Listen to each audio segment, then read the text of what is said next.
we'll just dive into talking about Dragoon. And I'm pretty much just going to go down the wiki page and talk about Dragoon stuff, if that sounds okay. We be gooning today. We do be gooning.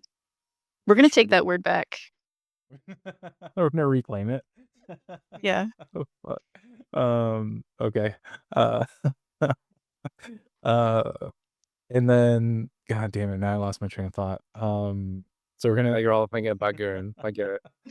Just. I don't understand. That's what gooning is, Dragoon, right? That's what I call it by when I mastered Dragoon. I put the YouTube video out, and I just said it's like the mastering goon or something like that. We're gooning today. Careful.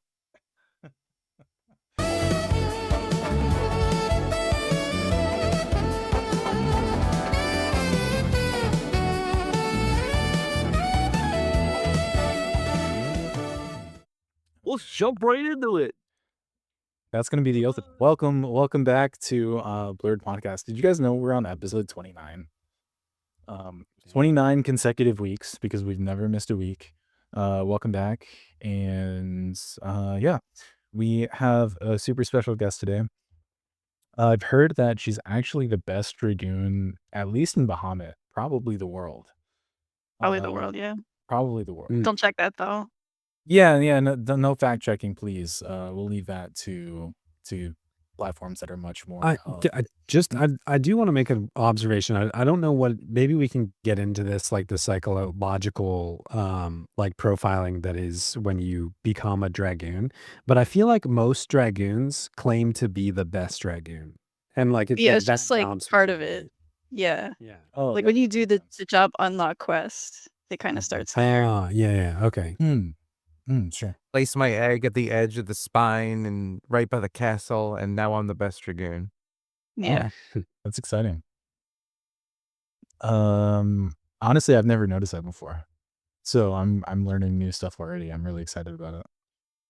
Do you even know a Dragoon? I started gearing Dragoon like theoretically like a year ago. And by started gearing, I mean I made a prime for it and I haven't touched it since. Oh hell yeah. So what you're saying is, Did you just cut out? He just disappeared. Yeah, he just he super jumped. Got him. Super jumped right on out. All right, well, while we were waiting for Dex to come back, let's go ahead and dive into some emails. We got a bunch of emails today that we'd like to. Oh, anyway, before Heghmoh interrupted me, this is Aydin Drill of Bob. Thanks, Aydin, for coming and hanging out with us today. I'm really excited to see you. This has been a long time in the making. Yeah, can't wait. Thanks for having me. A little bit of backstory. Aydin actually carried me through Bumba V25. The only reason I ever got that clear is because Aydin essentially soloed it on Dragoon. Yeah, it's crazy. It's how I learned the word Camlin's Torment was from Aydin. Yeah, so we got our first email. Let's see. I think Dex just messaged us. Let's take a look at what he said. He got a blue screen, so he'll be restarting. Oh shit. He'll jump in when he's ready to go. Yeah, Big Dragoon's trying to silence him. So as the rumor is passing. Yeah. Yes. So our first email is from our good friend Milo. And I was talking about this earlier before we launched the show. Milo sent us 2 emails this week, or the last 2 weeks, which I really appreciate. One of them is big and is a big topic, so we're going to save that for our next episode, and we're going to dive deeper into that. So Milo, we'll get to your second email next time. For now, Milo, I want that to become like a running bit where we just say that every single episode. we'll get to it next time. Milo says, I'm curious to know, spanning across your entire time playing Final Fantasy XI, which job do each of you consider to be your true main? You have to narrow it down to a single job, no exceptions. Also, what is your favorite content to play on that job and why? That's a great. Who wants to go first? I feel like I don't want to go first on this one. Heghmoh, why don't you go first? I'll jump in then. Okay, sure. I mean, it's warrior. You know, like warrior is the thing that I'm on 99% of the time. Like, I want my main to be another job. I would love to be a monk main, but it's just, it doesn't work out like that, you know? Yeah. And warrior's the best. It's just so versatile and you can take it into basically everything. Favorite content to do on that job? That should be easy. Well, I mean, aside from Limbus, right? Like, because Limbus is everybody's favorite content, but that's kind of a cop out. I don't know. I kind of like doing, I like doing stuff like even Odyssey, like just segment farms, because I think that's where warrior really shines, right? Because like you get all the different weapon weaknesses and stuff like that, and like you get to be the warrior that's just like what I have my class fantasy of warrior, where it's like I've got my big great axe, but I've also got like a spear on my back, and I've got my club, and like I can switch between all my damage types, and it feels cool. Mm-hmm. Yeah, I think that's cool. Aydin, what's your favorite job? If you say anything but Dragoon, we'll be kind of sad, to be honest with you. It's Dragoon. I've tried other jobs. I'm like when I started playing again in like 2022, I was like, yeah, I'm gonna be a ranger this time. And it's just like, no, that's not where it's at. It's Dragoon. It's always been Dragoon. I will. Go ahead. What's that?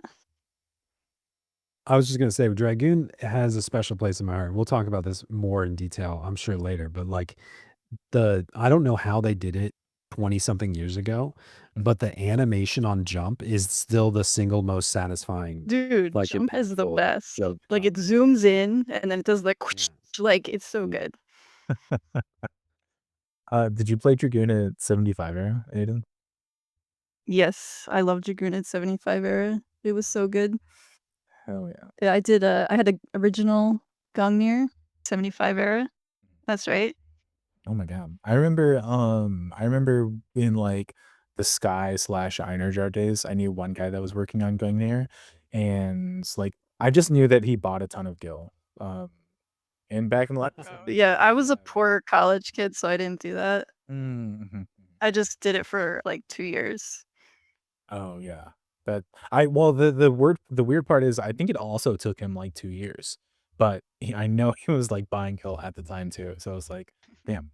I do remember like the first time when relics like started becoming more viable for people, like right around Abyssea when it turned into like the proc method, and you can start soloing your relics and stuff like that. I remember farming like an APOC with somebody and being like, yeah, we'll farm my Aegis next, and then quitting after we farmed the APOC. Of course. Yeah, well, I mean, the process is terrible even back then, but you know how it is. I obviously play warrior more than any other job. I think like out of everything, if I were to choose a job that like is my absolute favorite when you get to use it for like everything that it can do, it'd be scholar. I think scholar is like the most fulfilling job that I've ever played when you get to utilize every single aspect of it. Like mage sortie on scholar is so fun. It was like some of the most fun I've ever had doing mage sortie on scholar. But the problem is you don't ever like get to play all of its aspects like that, especially like unless you go out of your way to do stuff like that. So it does make me a little sad that it's not there. But scholar and sortie was a ton of fun. Like paladin has always been really close to my heart. It was my very first 75. It feels really good like doing a hard boss fight while you're tanking it and doing it well. And also, like, I know I've already said 2 jobs, but fucking white mage, dude. Healing a V25 like Ngai or Zevioso is so much fun. It's some of the most fun I've ever had in this game. Someone made me heal Kalunga on Scholar, and I haven't forgiven them. They made you heal Kalunga on Scholar? That sounds miserable. This was rough. We won. Like, to be clear, we won. Yeah, that's But crazy, though. That's so much work. Holy shit. It was tough. Yeah. I mean, I'd do it on white mage. I wouldn't want to do it on scholar. I love scholar, but it's such a pain in the ass. Scholar is that OP, though. I can handle it. Yeah, it can. busted job. Heal Kalunga on Blue Mage. Now we're talking. Yeah, Dex, welcome back. Favorite job Welcome and back. your favorite content to play it in. What is it? Ooh. It's probably a toss-up between Blue Mage and Ranger, but Ranger's more satisfying to do big damage. Kill. Really? I thought you were gonna go blue 100%. To be honest. Blue Mage is more fun for like everyday play. Okay. What's your favorite content to play white mage or blue mage blue mage or ranger in? Ranger is probably the most fun in Master Trials or probably things like Omen, where like it's weak enough content that you can really do big number for free. Yeah. Yeah. Omen is fun to pull out ranger in, for sure. I was gonna say, I was momentarily surprised that you didn't say Odyssey boss or Limbus bosses, but then I remembered that you've never fought one. So That's not true. I fought every boss except Omega. nice. I think with like that content, like that, it's just like designed for Ranger because there's such long fights, and you actually get to stack up your stacks and all that other stuff. Your hover shot. The Dragon Limbus fight is really annoying. The one with the Diverger and Vampire. Until dragon it's just the dragon left. constantly. Yeah, well, that's Because what's then annoying. you can actually shoot it, but then you can Shoot it, actually but it's shoot putting it. everyone to sleep constantly. It's really not fun. I think Ultima was extremely fun as a ranger, having to move rooms.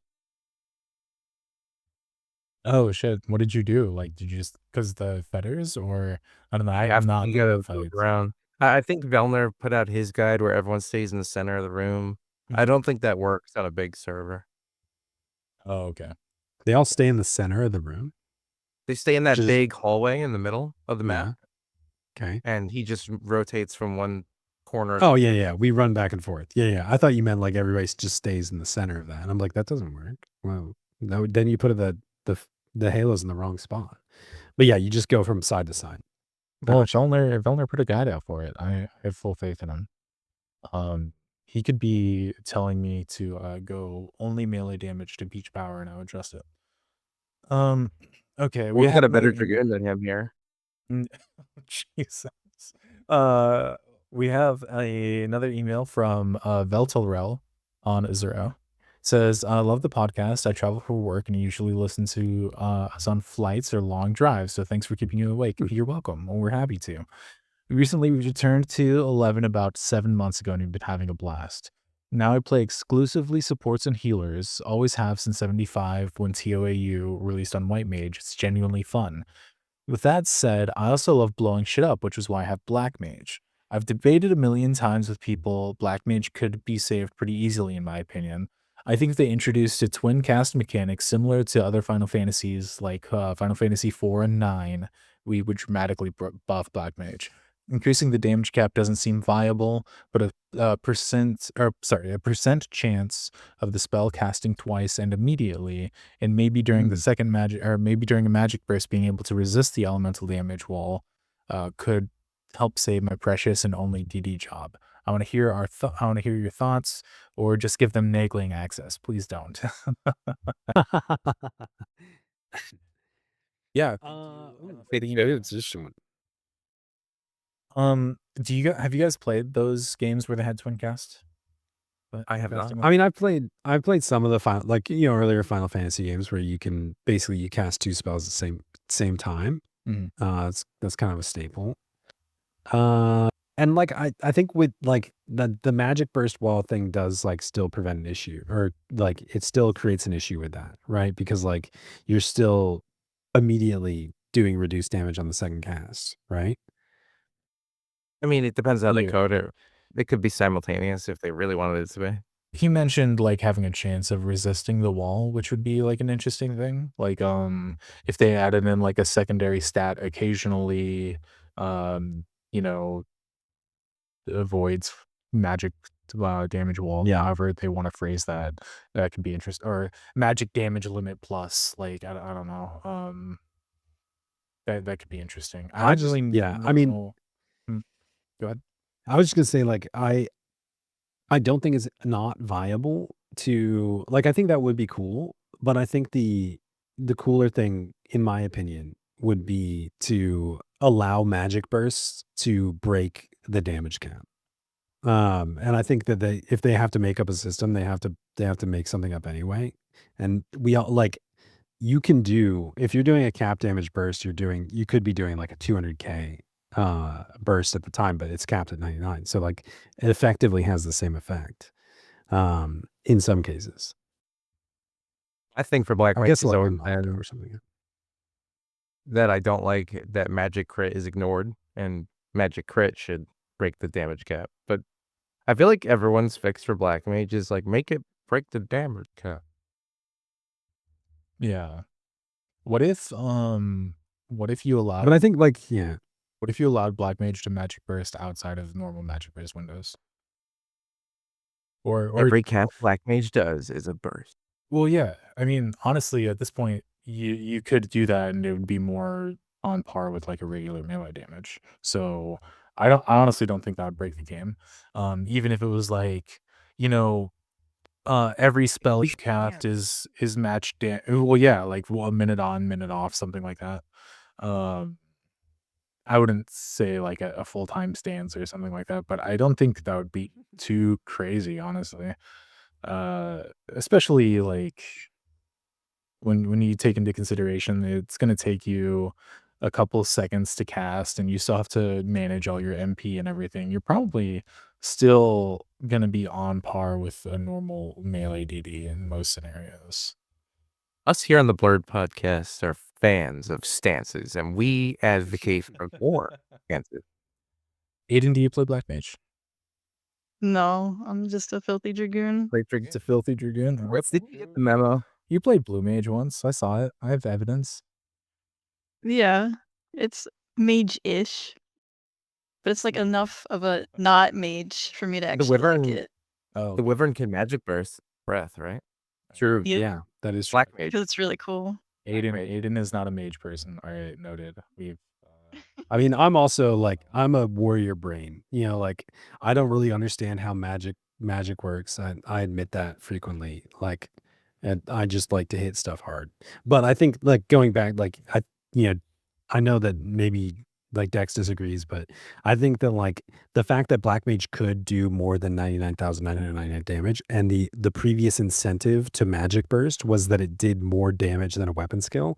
When you're doing cap damage weapon skills, it becomes entirely dumb to do any type of cast because like you have a finite resource of MP, a cast time, and all these disadvantages, and you're doing less damage. You know, like so like it would be cool if But it I was just like disagree. crazy. Well, because you made a silly voice when you said it should break the damage cap.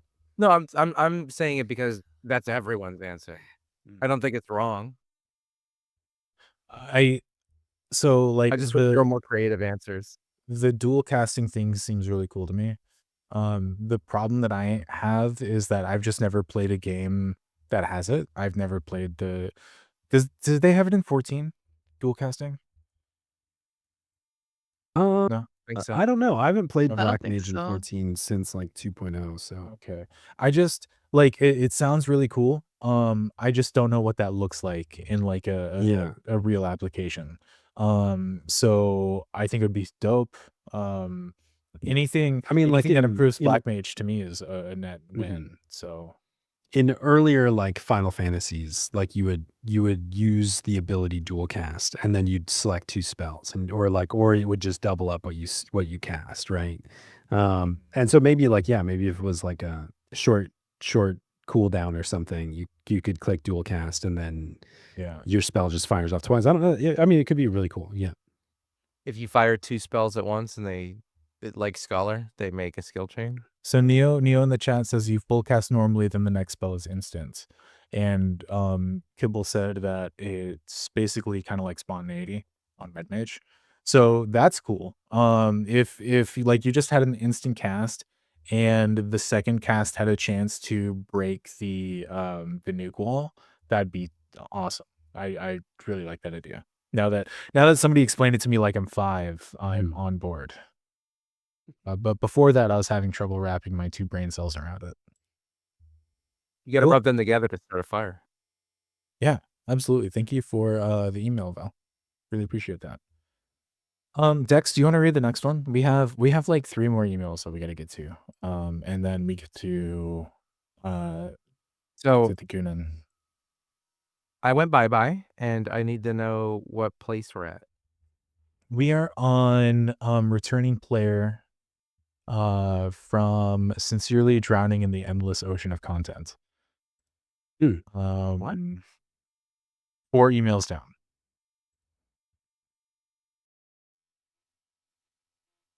I'm not seeing. Maybe. Okay, I'll read this one and you get the next What's one. the date? This What's is the date on it? February 17th. Oh, this one? This one's enormous. That's why it's yours. All right. Hey, guys. I'm a newly returning player on the Phoenix server after about 4-ish year break. I last played from about 2018 to 2022. But I have been playing Final Fantasy on and off since it was released in the West. I discovered the podcast about a week or 2 ago, and I love all the perspectives and information you all each bring to the episodes, regardless of topic. Looking forward to combing through all your content and listening to all the podcasts. Why haven't you already? I am emailing It's today. been a couple weeks. Come on. Yeah, you've had time. Fuck you. I'm emailing today about an issue that is probably well trodden and talked to death about. But the ultimate struggle I have whenever I return is trying to figure out what content to do next. And this time is proving particularly difficult. Honestly, I don't even know where to start. The sheer amount of content that's available is completely overwhelming. I play Ninja, Dragoon, and Ranger. Also trying to gear Rune, but having difficulty. I'm more or less done with Ambuscade. I have all the gear at +2 and several fully upgraded ambu weapons. Congratulations on the pulse weapons. Outside of some caves to finish, and I think I have most of the relevant Unity gear fully augmented. I also have most relevant high-tier mission battle drops, except Lilith, of course. And Shinryu, right? I have a couple pieces of +2 reforged JSE. None are ERP, though. Or no, EMP. See, I'm Ranger brained. None are Empyrean, but mostly +1. I have barely done any Odyssey outside of the lustreless item farming and random V0 Arabati kill that one of my Link Shell members carried me through. I have done some Dyna D Wave 1, 2, no Wave 3, though. I have a 5 of 5 Vagary clears and 3 of 5 Omen clears, but I haven't been lucky enough to get any of the good Omen boss drops. Is this a resume? I have no master jobs, and like I said, I'm completely lost. What do I do first? Odyssey for clears, RP climbs, Limbus for points to upgrade JSC and Limbus gear, Sortie for Imperium +2? Do none of this until I master my jobs? The progression route is so unclear, and that most of the time I log in and do nothing. Overwhelmed by the insane amount of content I feel I'm never going to be able to complete or even start. One of the problems I have had in the past is trying to do the content and being told I'm not geared enough to do it, which is fair. I don't want to be carried or be a burden to other players. But then where do I go to bridge that gap? And when I do get the answers from players, everyone seems to have a different opinion, which just leads me back to my initial dilemma. I apologize, as I'm sure this is a common issue, complaint, question, but can you give any tips to a new returning player on how to find the best gear upgrades, where they are, where the next logical content is in the progression? Is there any content roadmap that can be followed? I understand it's probably difficult to say without knowing more specifics about gear, content cleared, etc. But even gearing, even something general will help. Love the podcast and looking forward to more episodes. Sincerely, drowning in the endless ocean of content. I think that's absolutely valid, to be honest with you. So funny enough, The beauty of this game And it's so horizontal. Yeah. Mhm. But funny enough, first of all, I'm gonna do a quick little plug. If you haven't seen my new video about how to build TP sets, check out my video of new TP sets. But part of the guide, or part of that series I was considering doing next was a gear progression series or video of how to like decide which gear pieces you should look for, how you can progress through like chasing the different gear pieces. To me, like if you want a very very quick and dry like answer, cut and dry answer, in your position I would start doing sortie immediately, even if it's solo, even if you're only getting 1,000 points a run. The Empyrean +2 gear is so good. It is so strong. It has as much like weapon skill damage or other stats on it that a lot of the Odyssey stuff does. It has as much as a lot of the Limbus gear does. Like get your Empyrean +2, get your JSE that's within reason, because like the new upgrades with like +4ing JSE puts it on par with like R25 to R39. And I think personally that's where just about every player should start, and then balancing that out with picking up the little side pieces that are niche from like, Esha or Ambuscade or wherever else, whatever other content you have. That's So my recommendation. is your suggestion go out solo or low man, ideally team up, and low man sortie and get 5 or 10K a run at best, and then build up your gear to +2, Yeah. and then do Limbus, or simultaneously do Limbus in your meantime? So how I would split it up and how I was planning on framing it in the video, even though like I haven't done like my full outline yet, is I would split it up into two categories. I'd split it up into things that are time gated, like domain invasion and sortie, and I would split it up into things that are not time gated that are spammable, like ambuscade. Um, Omen Limbus. is kind of like in the middle, Limbus, stuff like that. So I would focus on the time gated stuff that's going to give you the biggest improvements. And then once you have like that out of the way, then start like looking for where are the next biggest improvements. So I think the JSC from Limbus is probably a lot of that. I do feel like the Limbus stuff, like, it's easy to say, "Oh, you can solo it 119 with trust," but then you don't get a lot of points, right? You get maybe half of what you would at 135? Right, but I look at it like Limbus is probably the last step of that process, and we're probably skipping ahead because you still need Omen before that. You still need Dynamis Well, before that. yeah, I'm having this conversation to kinda say that Limbus shouldn't be done. I Uh, disagree with that. I don't think the Limbus is impactful enough to do early, and if you do it early, you're just going to be spending more Mm, time. but yeah, he hasn't mastered a job. So that's how he's going to master his jobs. Well, he's getting Limbus points. Even if he's getting half as much, he's getting as much CP as he would be in a camp. Going out and just doing CP where you're getting no other progression. I would I say think Limbus is a daily grind that you got to do if you're either way. soloing your EP, or sorry, your capacity points, then you should be doing it in Limbus rather than going out to a camp. I think camps now have been antiquated by the introduction of Limbus. Like, there's no reason to go out there. Mhm. I think that What do you makes think, Aiden? sense point.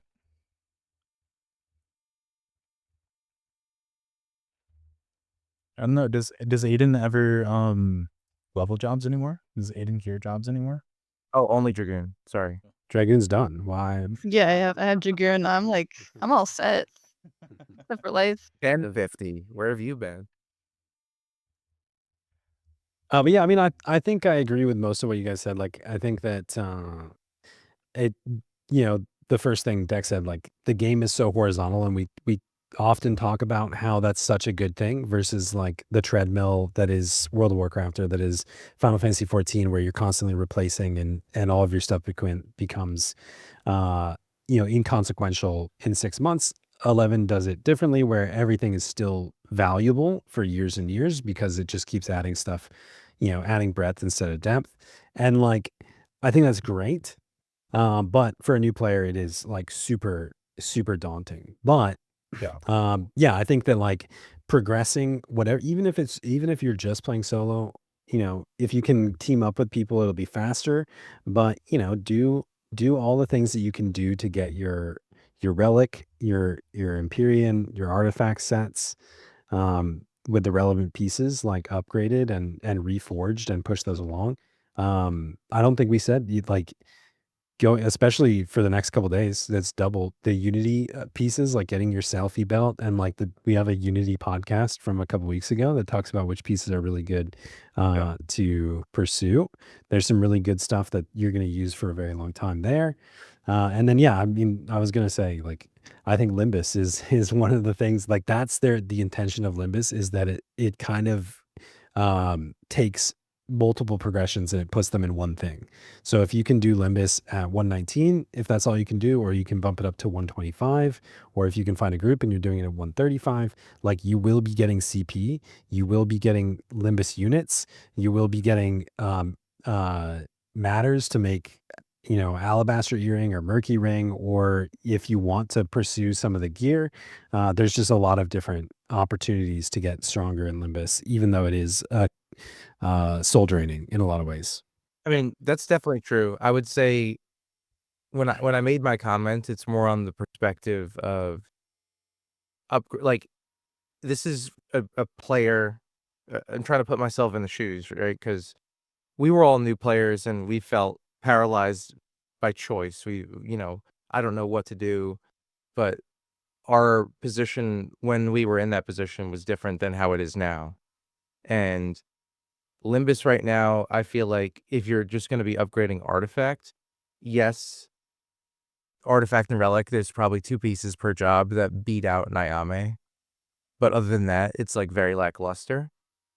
But with the SU5s out, if you can save up your money and just buy a piece, a lot of jobs, they're on par or close to par with like best in slot stuff before augments, and then you can work towards the augments slowly but surely. That's not a bad idea either, because you're going to be getting the EXP, you're going to be getting the matter.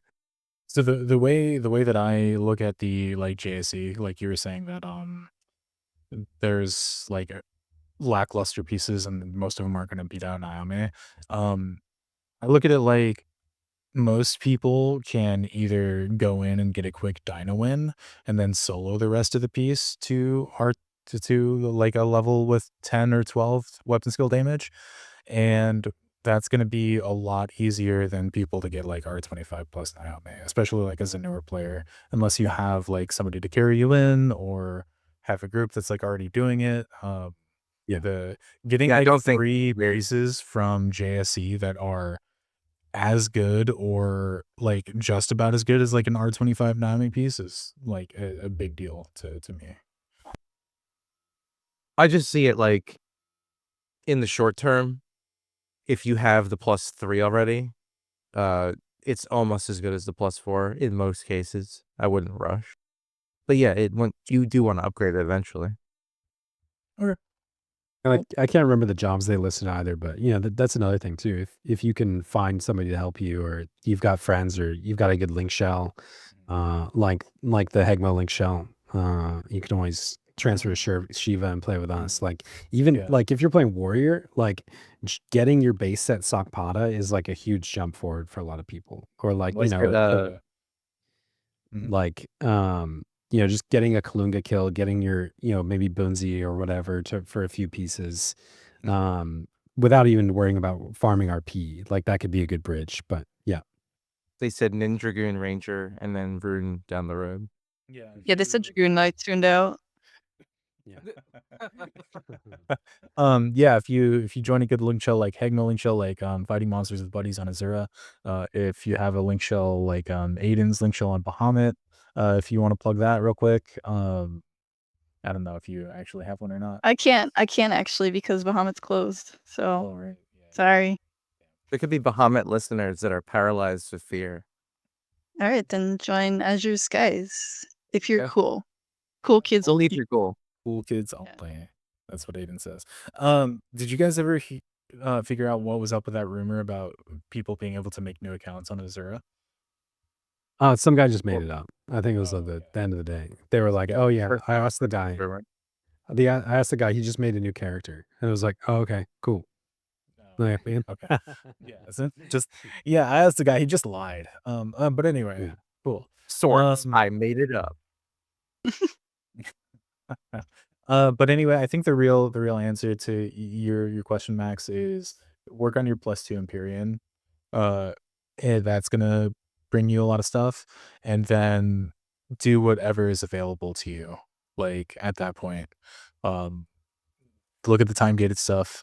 Look at the stuff that you're interested that's like not as time gated, and yeah, and watch my TP set video. That's the real answer.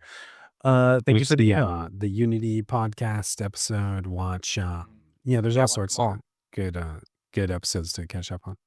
I know it's overwhelming, but like just dipping your toes into every bit of content will remove that level of stress and anxiety and just be kind of Yeah, and I think too, like as a like just a general statement, there is pressure. I know there's pressure to like get into Endgame, and like people are like, "Oh, you're not geared enough. You need this," and like, I don't know. One, like, I don't know. Don't be afraid to ask those people. Be like, "Oh, hey, what can you help me then?" You know what I mean? Like, do you mind doing like a quick, if they're in your link show, and somebody's like, "Oh, you're not geared enough." You're like, "Okay, cool. Does anybody want to run Omen?" And if they don't answer you, then maybe find another link show. I don't know. Remember the scumbag. And and then I think looking at the whole thing, it's really daunting. But then also keep in mind that because it's horizontal, any bit of progression that you make is going to keep compounding. So like just pick one thing. If like everything we just said is just overwhelming, then like go farm selfie belt. You know what I mean? Like check one thing off your list this week. And like eventually cumulatively over time you'll add up all these accomplishments, and you'll have a building set of gear that you won't have to worry about as much. I have a friend that recently came back from like a 6-month break or something like that. And before he left, he was like starting to get into Endgame, and he just like he made a sortie group that kind of fell apart and was like trying to break into like the higher end content and stuff like that. And he came back, and he's been like constantly telling me that he keeps asking to join these shout groups, and they keep denying him for various reasons. Like he has to join a Limbus group, and he told them that he'd never done it before, and they were like, "No, we don't want you." And then somebody else was like, It's like doing Limbus. right, that's what I said. Like And somebody else was doing a segment group, and they were like, no, we don't want a Dark Knight." And every time he tells me about this stuff, I'm just like, those people are stupid, and I'm glad you didn't go with them because fuck them. Yeah. Like it's ridiculous. All that to say, like, be honest, like with your experience, when you're applying to groups or asking people to join. And if people like tell you no for various reasons, if you think it's dumb, like if you think the reasoning that they're giving you is dumb, it's probably because it's fucking dumb. Like, don't worry about it.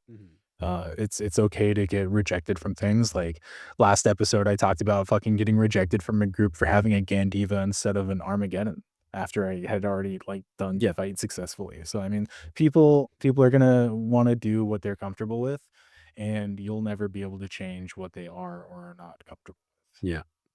This isn't a Oh, and Asura last thing, but Yeah. someone was shouting for what the hell is it called? Segment run.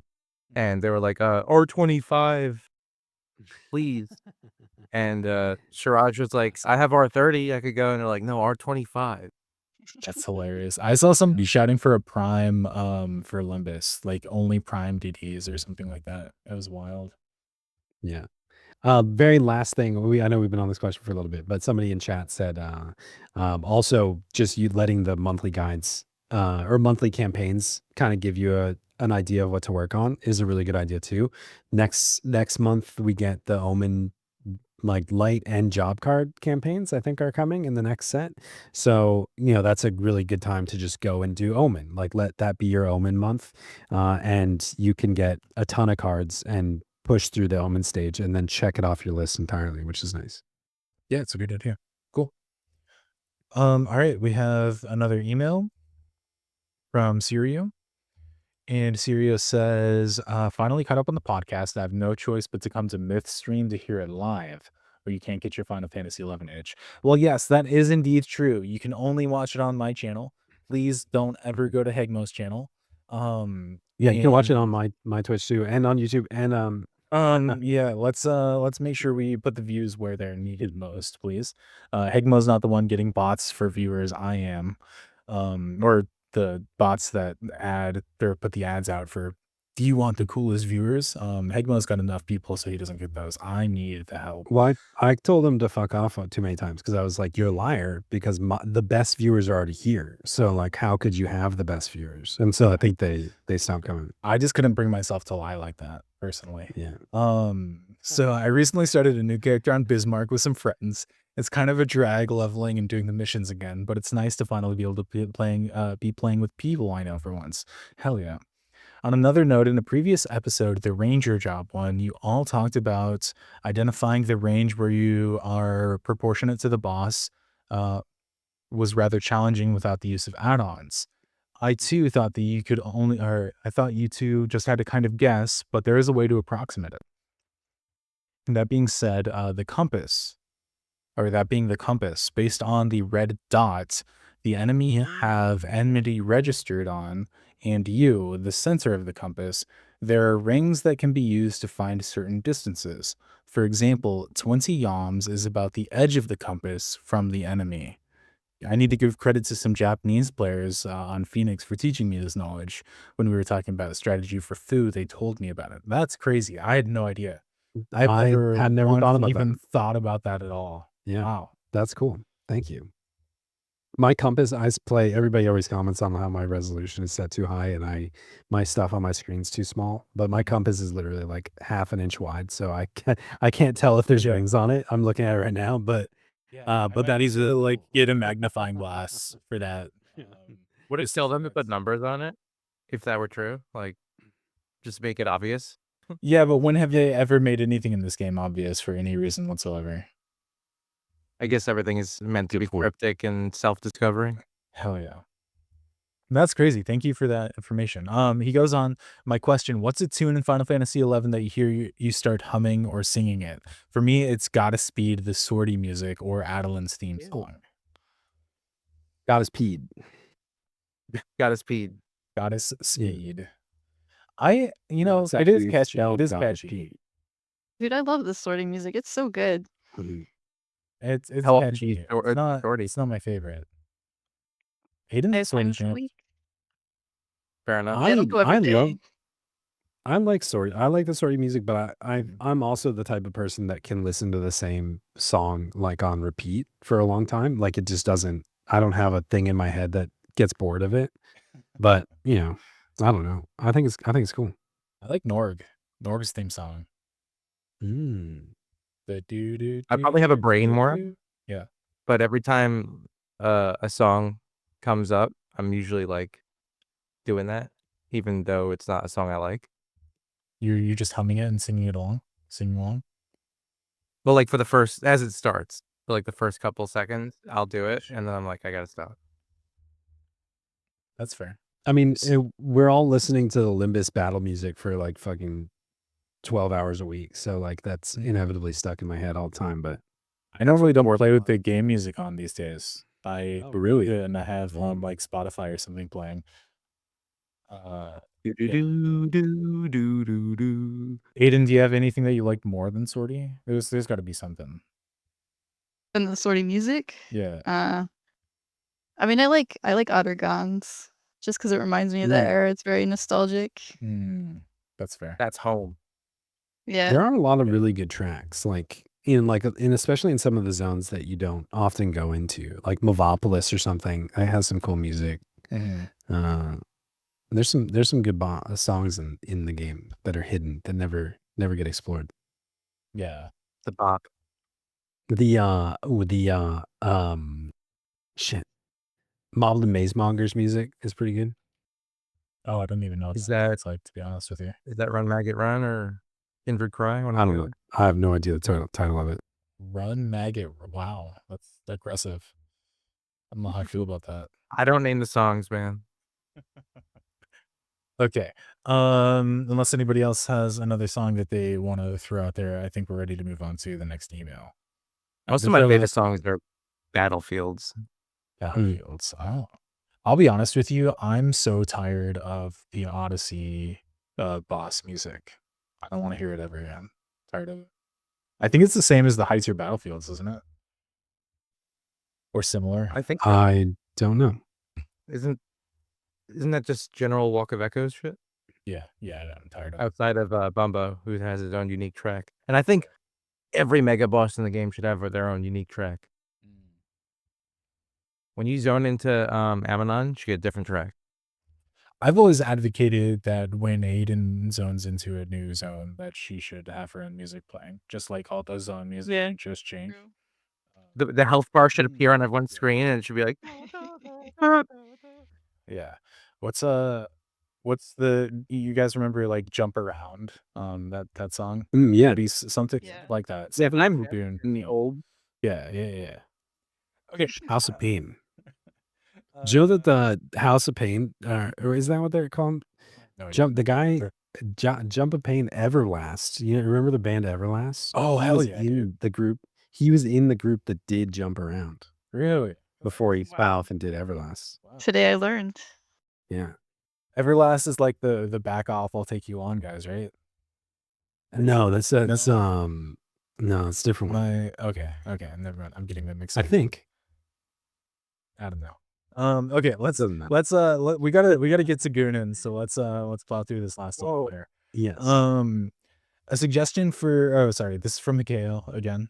Thank you, Heghmoh, for the email, and thank you, Siryu, for the email. I apologize if I forget to thank you guys for writing emails. I've got a lot of stuff on my brain and not a lot of brain cells to organize it with. Suggestion for content in the game such as Odyssey. I think making a segment dedicated 2 to 3 bosses in Odyssey to go over the party composition and strategy behind them and how players are striving for climbing Odyssey would approach it. Bringing on a guest would be fun too, even if it's only for a portion of the podcast. So he's asking for an episode covering Odyssey, like individual boss fight strategies. The question he has: hearing stories of fun times you all had was pretty nice to listen to. During the 75 era, what was your most memorable event? If you did not play during that era, during your first year of playing, what was your most memorable experience? Do you guys want to do that real quick before we read this so that you know? Favorite 75 moment. Yeah, sure. I'll go first. So it was when I completed my Gungnir. So it's a spot in Sky. If you remember Byakko, you had to do like a really crazy like wiggle around. You got to go through the temple and pop out the other side. So Temple of Ugly People? what's that? Oh no, this is Sky. The Temple of the Shrine of Ruavatwa. Yeah, one of those. So it was a real pain in the butt to get over there. But I told all my friends, like, I'm almost done. Today's the day, and we all gathered up. We people who didn't want to go through the temple kind of gathered on the other side, and we tractored people over to this spot. It was really fun. And so I have a screenshot of all my friends when I finally completed it that helped me along the way. It's really I cute. thought you were going to say, I have a screenshot of all the dead people we were tractoring. No, I was nice. I waited till they were alive again. Yeah, that's super nice of you. I killed my friends and waited till they were alive again before I took their photo. It's great. Did your link shell help you, or did you self-fund? Because I know that was quite an endeavor. But it was self-funded. Pain. Yes. I joined like a merc shell around the tail end of it to finish it off. That helped a lot. You sound assuring. No. I have heard allegations that Aydin is a dirty cheater, but I didn't want to give any. No, it's true.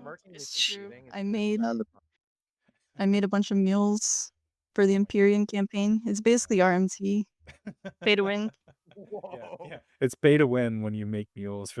But it's sanctioned. It's sanctioned pay. Yeah. That's the same reason why they've got, race-based shards now and a paid race change service. Oh man, everybody's race changing now. It's crazy. Yeah, this is why Final Fantasy 11 is dying. Everything is gacha. Oh, that's right. I forgot. A bit more important side tangent. Now that Limbus says Galca shards for Dragoon gear, are you now a Dragoon? Aydin? Am I now a Gauss? Don't want it. I have considered it, but I'm still a Mithra for now. Not everybody's ready for it. It's I do like it's- Galca. They're really cute. I like their little tails. I was gonna say you already have a tail. It's just a little Basically thicker. the same thing. Yeah. Yeah, but like some of the armor, it gives me like a little bow on my tail. You don't get bows on your tails as a Galca. That's a bummer. Just get like a little bit of armor. Damn. That's maybe we can request that from Square Enix for coming forward, like add tail bows for Galcas. Yeah, don't I'm know in. what- As soon as they add that, I'm in. Hell yeah. Yassified Galca. We'll take it. I I don't know. We're talking about our favorite 75 era event or moment, but the most fond memories are like fighting bosses, Kieran, Dynamis Lord, just stuff that you got to do and like felt like you really accomplished something. My favorite moments were always when I got to do things on Blue Mage that I mean, like I was one of the most geared blue on my server because I cared way too much about the job. And I usually had to fight to get my position in an alliance for endgame content because like it's Blue Mage, it melees. I was like, no, you can do more than that. So I would have to like fight. That's a prior enemy. I never would have thought that you'd be the type to go out of your way to really collect all the gear and all the stuff for Blue Mage. I am. I've got a brain worm. Yeah. Oh yeah. I Is there mean, I anything think, specific? Tanking Jormungand on Blue Mage was really cool. Hell yeah. Heat breathing Tiamat and doing more damage than Black Mages at the time was really sick because you always nuked it with Black Mage back then. Cannonballing Oryu and other mobs like Omega cannonballing was really strong, but I think that became more mainstream really quickly. Yeah. I remember the cannonball meta was around for a while. Sneak attack, trick attack, chain of fatty, cannonball. Heghmoh, what was your favorite 75 moment, Heghmoh? Was it? I mean, well, Puppet Master was a great experience back then. I mean, one of my proudest achievements was this wasn't 75, this was like level 50 or something, but being in a party on Calibri or something on Pup and the tank just stopped pulling. He's like, "Wait, why the fuck is the Puppet Master's automaton doing the most damage?" And I was like, "Yes."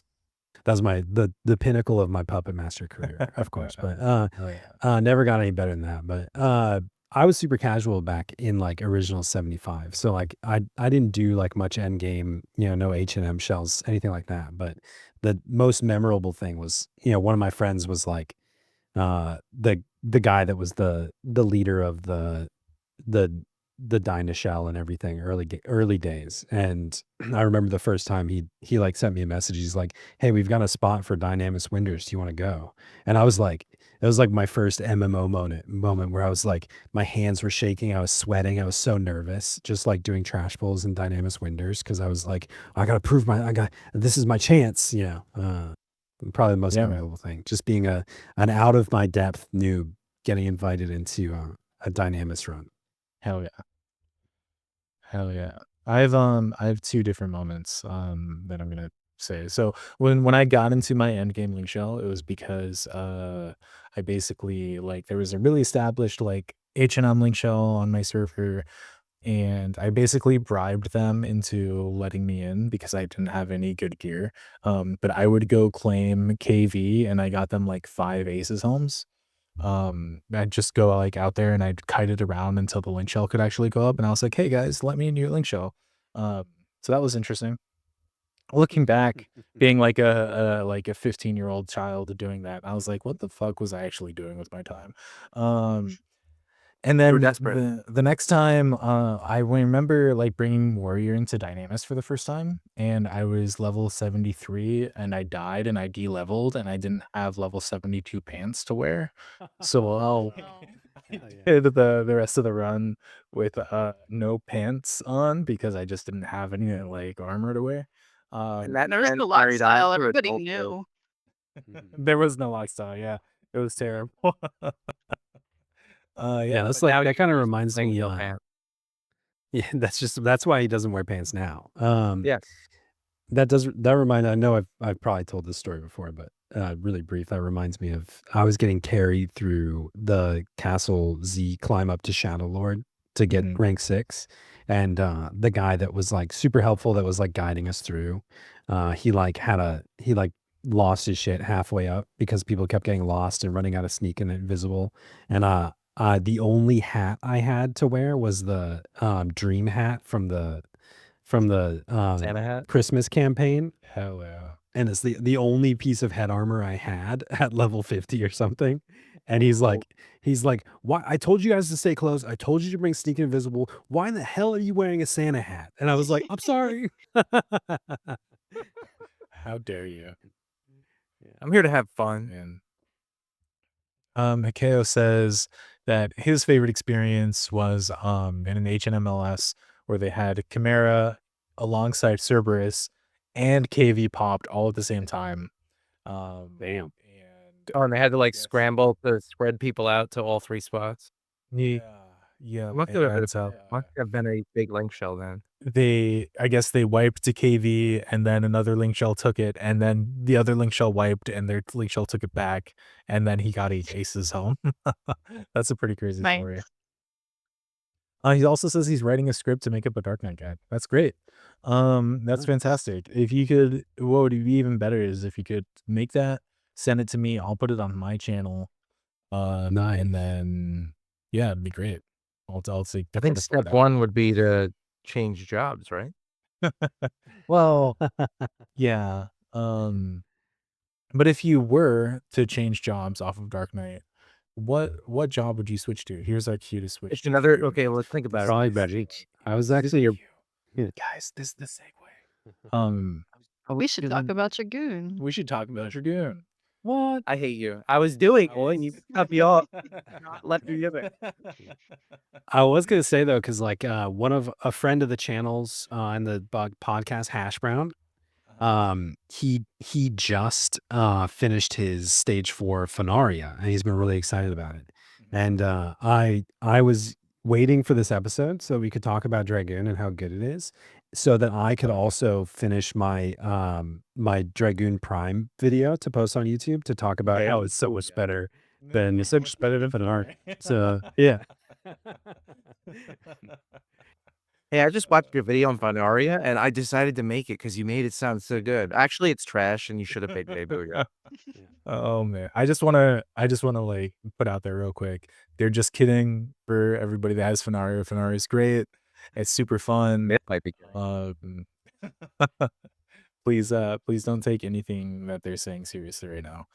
Anyway, Aydin, how did you get into Dragoon? What's the story there?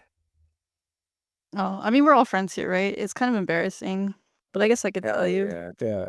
All right, so this game, Final Fantasy 11, this is actually my first Final Fantasy game that I've ever played.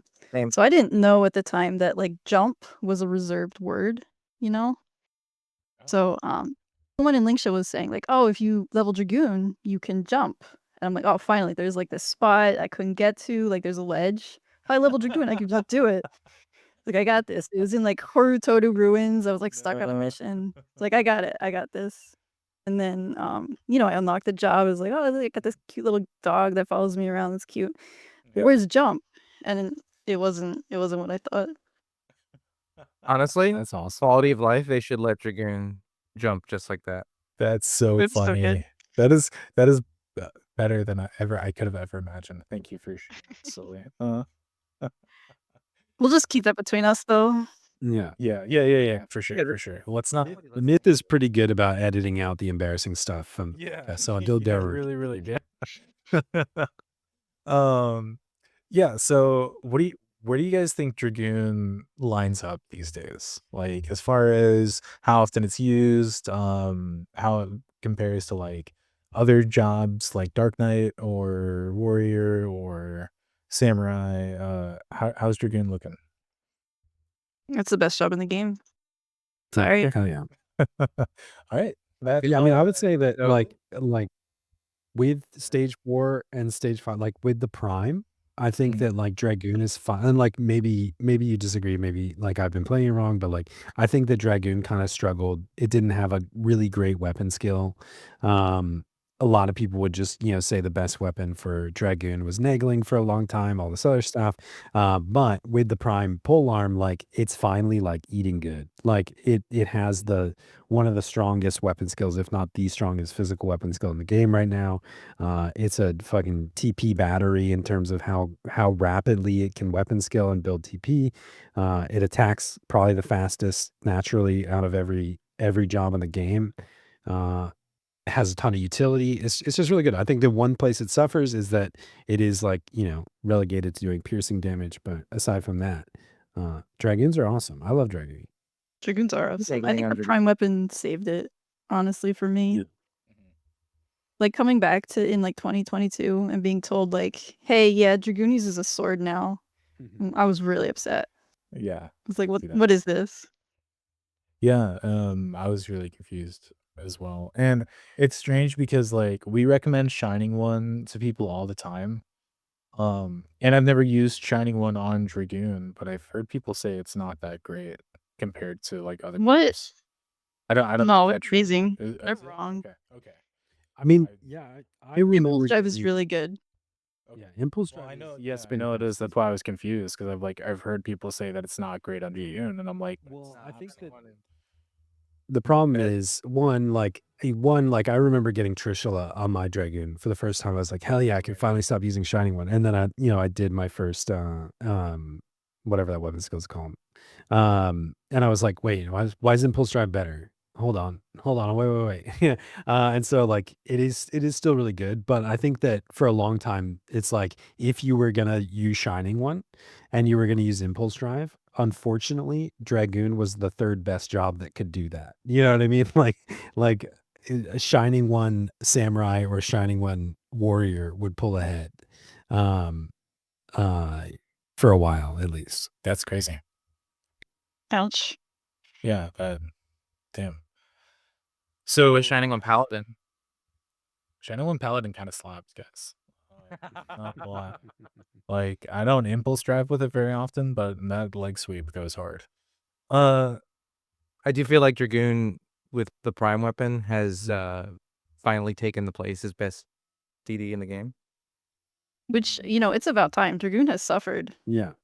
Yeah. Dragoon's In been multiple through it. eras of the game. Yeah. If LOL Dragoon is a whole meme that's like translated Dragoon. from 11 into 14 and all this other stuff. Yeah. Yeah. Do you guys remember the LoL Dragoon era of 75? Absolutely. No. Oh yeah. So I I mean, remember that's when I hit seeing- 75. I I remember seeing suffered to get Dragoons like 75. soloing Calibris constantly out there and like That's doing after. cool stuff. That was That's after? Okay, so maybe I don't know exactly what the LoL Dragoon era was then. Can you enlighten us a little bit? Well, I mean, it was a long stretch. So like in the beginning, Call Wyvern was like the 2-hour, right? Like we didn't even get Spirit Link or anything. We just had like this shitty 2-hour Call Wyvern. V-zoned, it's gone. Right. You don't have anything. That was really bad. I think that was the start of Lol Dragoon. I think that was Lol Drag was a thing then. I forgot then- that it didn't stay with Zone. I knew like if it died, you were screwed. But Yeah, and you had like no way to heal it. Like you didn't have Spirit Link. I don't remember when they added Spirit Link, but you didn't have it at the beginning. It was shit. And then we got Spirit Surge a little bit later. And then you got like all the cool jumps. Did you have empathy or whatever that give you like Dragoons really benefit from building the stacking buff, right? With their Dragoon. Well, that's a merit or ability. with those so- Oh, that's late. That was a while. That was added way later. Um, You I had to remember suffer through Pentathrust everything. being bugged or not good at first and it needed to get reworked. hmm. Yeah, I don't remember when they added that. There was like a time where you could pentathrust infinitely. That Yeah, Pentathrust used to get the nerf. TP return. Yeah. But Yeah, after they they fixed that nerfed pretty it was in a quick. really bad spot for a while. Yeah. But so yeah, originally with Pentathrust, each hit gave full TP return per hit, not like how your additional hits on weapon skills give a small portion of TP. Yeah. So you could do like a Pentathrust and be at 1k. Yeah, it Right. was and do it broken. again. That's super cool. I don't know why they changed that, to be honest with you. I don't see anything wrong with Especially, it. Yeah. well, I mean, especially back in the 75 era where it took like 90 seconds to get TP. Yeah. That's when skill chains actually mattered. Yeah. It was back That was the one thing Dragoon had, and they took it away. It was right. rough. Yeah, somebody said there was no good weapon skills till 55. I remember trying to level Dragoon. I think I only got it to like the 30s, but I remembered I was like, am I just gonna double thrust for the rest of my life? Like, holy shit. And yeah. Oh yeah, you got that's like ridiculous. thunder thrusts. You're like excited to see a new thing on the bar, and you use it, and it's like 12 damage. Oh, Yeah. That's And the then, thing and then about shortly like- after shortly afterwards, you get Raiden Thrust, and you're like, okay, cool, another weapon skill. You're like, wait, this is just Thunder Thrust. It's exactly the same. I feel like that's a criticism that doesn't fit Dragoon. Like that can be applied to most jobs. You get your Yeah, starting fair. physical weapon skill, and then it's like 4 elemental weapon skills in a row, and they all suck. And it's like, oh shit. Leg sweep was bad too for a while. They didn't fix that until much later. I gotta say, like the only time I've ever used leg sweep was like current game stuff. I don't think I ever remember using it back then. Not that I Yeah, I played feel like Dragoon, it's but- more recent that they added like the magic accuracy buffs and stuff to it. Okay. That makes sense. So let's see. The Dragoon, like they obviously their Call Wyvern was their SP, so it literally really sucked when your Wyvern died. Were the like job ability bonuses, like the traits, like the haste and double attack and stuff, did those exist No, back that in the 75 era? Or was it just like, did you literally just have your little blue dog that flew around and followed you, and that was just for the cool factor? I think you just had a blue dog for a while. That was it? Damn. You could do Okay. healing breath, right? Or did that not Yeah, you exist? could. But You could I don't think they added that till Abyssy, but you could do sub mage. Sub mage was really good back then. Yeah. Dragoon sub red you'd have to be thing. Or blue mage. sub red mage or sub blue. Mm. In like early days, people okay. would do sub white mage even, I think, just to like to So I like to sub white mage do because that. you got erase. So you could do like Simurg. You needed erase for Simurg because he would elegy you. Would you solo Massacre, I Simurg would- back in the day, Aydin, on Dragoon? Yeah, it was fun. Holy shit. You had to be very careful because if he mighty strikes and did like Stormwind, you get fucked up.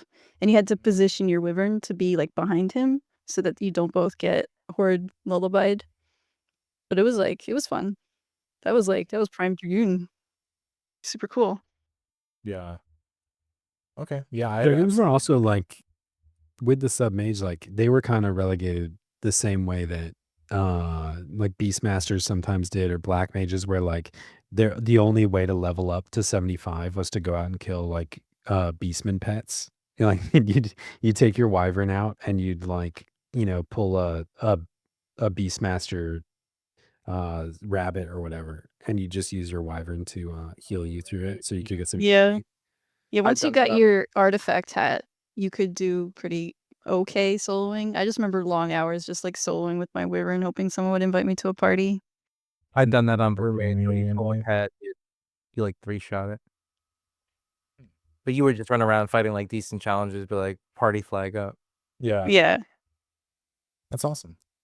I had a brief stint on Horizon, and on Horizon multiple times I saw 6-man parties of all DDs with like 2 Dragoons healing the entire party. Oh yeah, that's like the old school merit party, like 75 era doing the Baffle Out Thickets Calibris. Well, I have That a was healer. fun. Just cut the healer out. Yeah.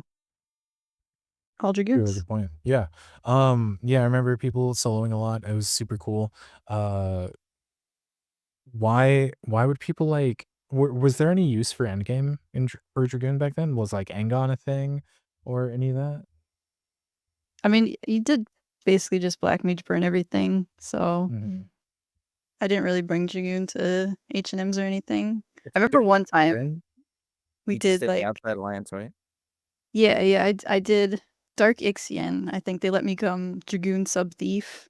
So I would like run around, build TP, and then sneak attack wheeling thrust, and then go get TP again. It was okay. It wasn't great. Yeah. I guess Kieran's a bad example because the people in the Outside Alliance needed to either be meditating, so you'd have to sub samurai, or you'd have to be like chi blasting, so you'd have to be boosting. Oh god, all the monks standing around just boosting. That's how that was done. So here's a question. Between 75 era and now, were there any like other times where Dragoon like really shined in particular? Or like was it just kind of one of those things where okay, it got de-arm lead, which is probably the strongest physical weapon skill in the game, and now it's back and better. It's more than just that though. The prime weapon gives level +3, so like you don't have to sacrifice as much stuff in your TP set to make your wyvern live for most stuff. Mhm. I mean, the wyvern is super tanky.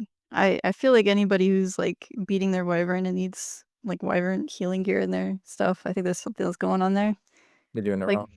yeah, you're doing it wrong. Like if you're doing like Odyssey, right? And you're doing like our body, you can just give him peons in the lobby and he'll be just fine. Nice. So I think that's when- something that like a lot of because there's like not very much of a visual cue for it. right. You just have to make an assumption. So I think a lot of people kind of forget that you can pass those buffs over. Yeah, As when Dragoon, Yeah. when you use Spirit Link with empathy merited, right? Does it matter like which buffs you give? It gives those exact buffs that you Yeah, have. sure. Okay, I didn't know that. I thought it just It's like left to like right. a stat bonus. Interesting. I'm learning so much already. Yeah, This is then great. the red mages get really upset if like the haste wears on the wyvern and they're like, what the fuck just happened? Who the hell is Amadeo? Yeah, that's fair. Well, don't worry about it, Red Mage. Just haste me again and I'll give it back to him. Amadeo. That's fucking awesome. Okay. So let's go through the wiki page real quick. What's unique to Dragoon? Dragoon has like as far as traits go, I feel like the High biggest accuracy. thing that jumps out to me is weapon skill damage and accuracy, pretty much. Yeah, it's And great. if I remember right, it has the second most native accuracy behind Ranger. Is that? Let me see. Where's the Yes. accuracy bonus on here? Accuracy bonus. Dragoon and Ranger are very Okay. similar in their traits. Yeah. So Dragoon goes up to bonus 3, which Rune Fencer and Dancer also get, which is strange. Dragoon's biggest traits are weapon skill damage and conserve TP. Conserve TP, really? Yeah, Dragoon has the most conserve TP by a lot, more than Dancer. I honestly never even noticed that. Yeah, Dragoon gets conserve TP 5 as a 26% chance. That's kind of cool. I have no idea. Is there It makes it great for Ammonon, just saying. You can bring it to Ammonon. It's allowed. hell yeah. It is allowed, yeah. It's just sad because you're gonna be running slow. But you will have a little cheerleader to cheer you on while you're running. Get a little guy. He's a little guy. He follows you around. It's great. It's just a little guy that helps you out. Yeah, no biggie. Just cut the deal for a summoner, and then you get Fleetwind. Does the conserve TP like trait ever factor into like your gear or playstyle? Like it doesn't really, right? It's like you're gonna put on No, it's just like a just like an tasty extra treat. bonus. Yeah, okay. Yeah. Cool. Ooh, piece of candy. Yeah, basically. Oh yeah. And then obviously like the Wyvern gives you cool stats. A lot of cool stats. And if you're But yeah, the wyvern's really strong. if you're like No, most people don't know about that. Yeah. I didn't know about it until somebody told me like relatively recently. But you get gear haste. It's like, what? Yeah. 10% job ability haste from the Wyvern. Yeah. Job ability haste, sorry. Race? No, it's fine. It makes up It's like your haste, the so only kind of the same. like Dragoon sub Sam's the only job that can solo cap J haste. Like that's the only way you can. In fact, like a lot of times on Dragoon, you don't need to cap your gear haste if you have magic haste and your Dragoon capped out. You can like min max your gear stats a little bit. I know this is heathen territory, but like that was why Dragoon Nagling was so good, because sub Dancer, you could easily cap your haste with just haste samba. Yeah. I didn't love it, but it's true. It is heathen discussion. Sword. I mean, like, I tried the K Club thing. It's just, I don't know, it just didn't feel good. Yeah, I mean, I feel like if you're like doing a sword and Kraken Club, you're really doing a disservice to your wyvern. You know, I don't know, it just feels like betrayal in my mind. A little bit. I wish I could just give him the K Club, you know? Does that make You me a should be fake a ranger? ranger, yeah. If I do it on ranger? Well, you have been, so it's like that's nothing new. Just curious. Are there any other like cool traits like the wyvern? Obviously, super cool. Conserve TP. Do all two-handers get smite and PDL? Dragoon does have smite. And it does have PDL. Damage limit plus. Yeah, yeah. Cool. Dark Knight gets the most damage limit, but it gets 3, which is... How much is that? I have no idea. This one, Dragoon think a also gets fraction. 3. And it goes up to 5. Dark Knight gets 5, and it goes up to 0.5. Cool. So Dragoon's like main thing was jumps, right? That's the whole reason that you're Yeah, that's why we signed up for this. Yeah. Because you were just trying to jump up onto your ledge. So what's the coolest jump, Aydin, and why is it whichever jump? Oh, geez, they're all really good. I guess, I mean, Super Jump is technically my favorite, even though it was really disappointing, like, the first time you get it. Like, you're, like, level 50, and then Super Jump pops into your job abilities, and you're like, "Oh, hell yeah, this is gonna rule." And then you use it, and you just, like, launch into space. Yeah. You just disappear. You're like, "Am I coming back? What's going on here?" Yeah, you're like, what happened? I thought I was gonna Yeah. super damage Nothing and then Great. I guess I'm Nick. Yeah, so, I mean, the first time it was a little disappointing, but, like, in general, it's a really cool ability. You can use it to, I mean, obviously shed hate, but you can also use it to, like, dodge, like, crazy shit that comes out. Like, someone, is trolling for pain sink or whatever, you can just leave. Oh yeah. Yeah, Oh, I've that's jumped actually over Q's like conal before, like dancing fullers and stuff too. Hell yeah. That's pretty fun. Yeah, That's back in the honestly day, we application I didn't did know about. yeah, back in the day, we had 2 Dragoons for Odin. So you remember you had to take him down to, like, 10%, and then he would start talking, you had to, like, heal. So, and it was a little bit, like, it felt a little buggy, you had to, like, heal at the right time. So you could just, like, super jump. So everybody else leaves, you just beat them down past that, like, 10% threshold, and you just super jump, you're fine. Pretty cool. I like that. How do you feel about every DD subbing Dragoon now, just for Super Jump? Like, are they stealing your thunder? No, I mean, like, we're gods, finally, like, sub my job, it's fine. Aydin's like, yeah, everybody's just trying to copy us, but they're the rip-off Dragoons. I mean, Yeah, you wish I you will could say, be me.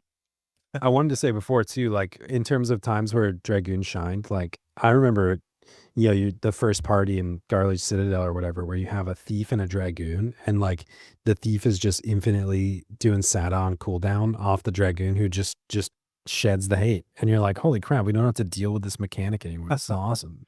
That's pretty cool. It's great. You can also super jump your friends if you 2-hour. You can, Oh, I forgot. as long as they're behind you, you can shed half their hate.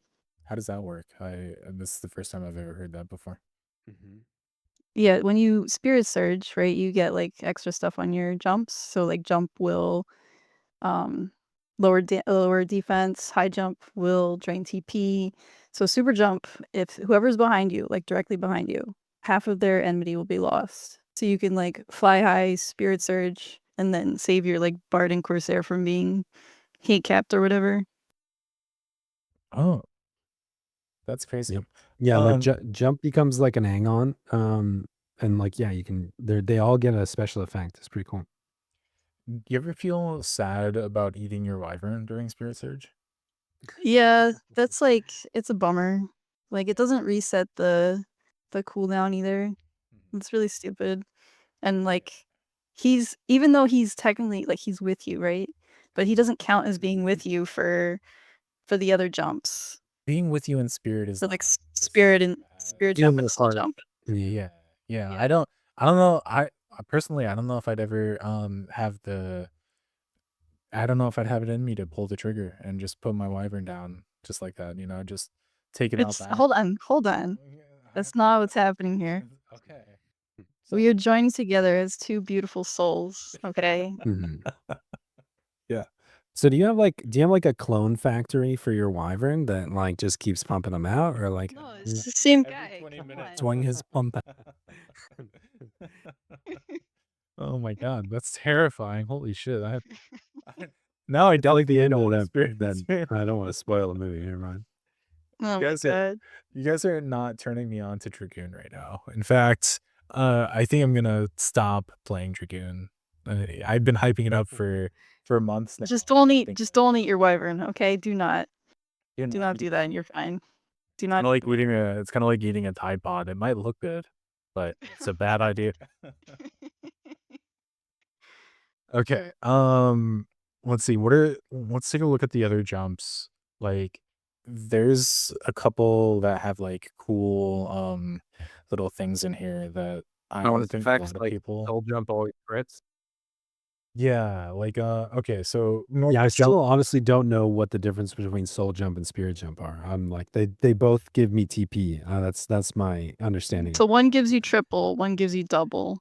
Soul okay. TP. Okay, so yeah, Spirit gives double TP return, force critical hit rate. And is that before or after the gear is applied, do you know? For the crit rate? No, it's Is it just, Oh, I thought it was double TP. Sorry. It is the yeah, it's WTP. And like Before gear. it's got an attack bonus. And you can get like a what do you call it? A prime proc on it too. yes. Oh, that's Soul has 50% attack boost, and Spirit has a 25, I think. But the nowadays jumps aren't for damage. Maybe back in the day they were great. But Yeah, you can hit They're like a okay, dude. 10k sometimes, Yeah. but it's whatever. yeah. But it's really about instantly capping, doing a 3K Diarmid, and then just instantly having 3K TP again, and doing it again, and then doing it a third time. Yeah, it's pretty That's where great. the damage comes from. Hell yeah. What about, doesn't high jump zap TP normally, or does that only under Spirit Surge? No, that's only under Spirit Surge, but high jump is really good too. Like as Mage Dragoon, you lose if you have the pants, it's like 79% of your enmity is lost. Oh, okay, yeah. So base 50%. And it doesn't give TP to the target, so that's always nice. Yeah, none of the Really, jumps. I feel like we're just building a case for Ammonon Dragoon right now. Dude, I love Ammonon Dragoon. I know you don't get the your second weapon skill isn't super great. You don't get the running stuff for that Dancer does, but you can use pom pom fruits. It's fine. Hell yeah. What are those? Pom-pom fruits? you don't know about pom pom Pom fruit? pom fruit. Don't know what about. I don't know about. You gotta get on the pom pom fruit train. The movement speed, food. What? Okay. You can just yeah. buy them. You don't have to farm Moogles if you don't want to. What? Farm Moogles? What the? Where are you farming? Your garden. Oh yeah, don't do that shit. Why would I do that to myself? All right, let's do a quick aside real right now. All right.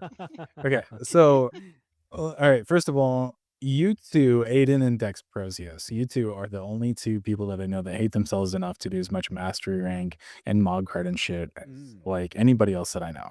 So, first of all, why do you two do that? That sounds terrible.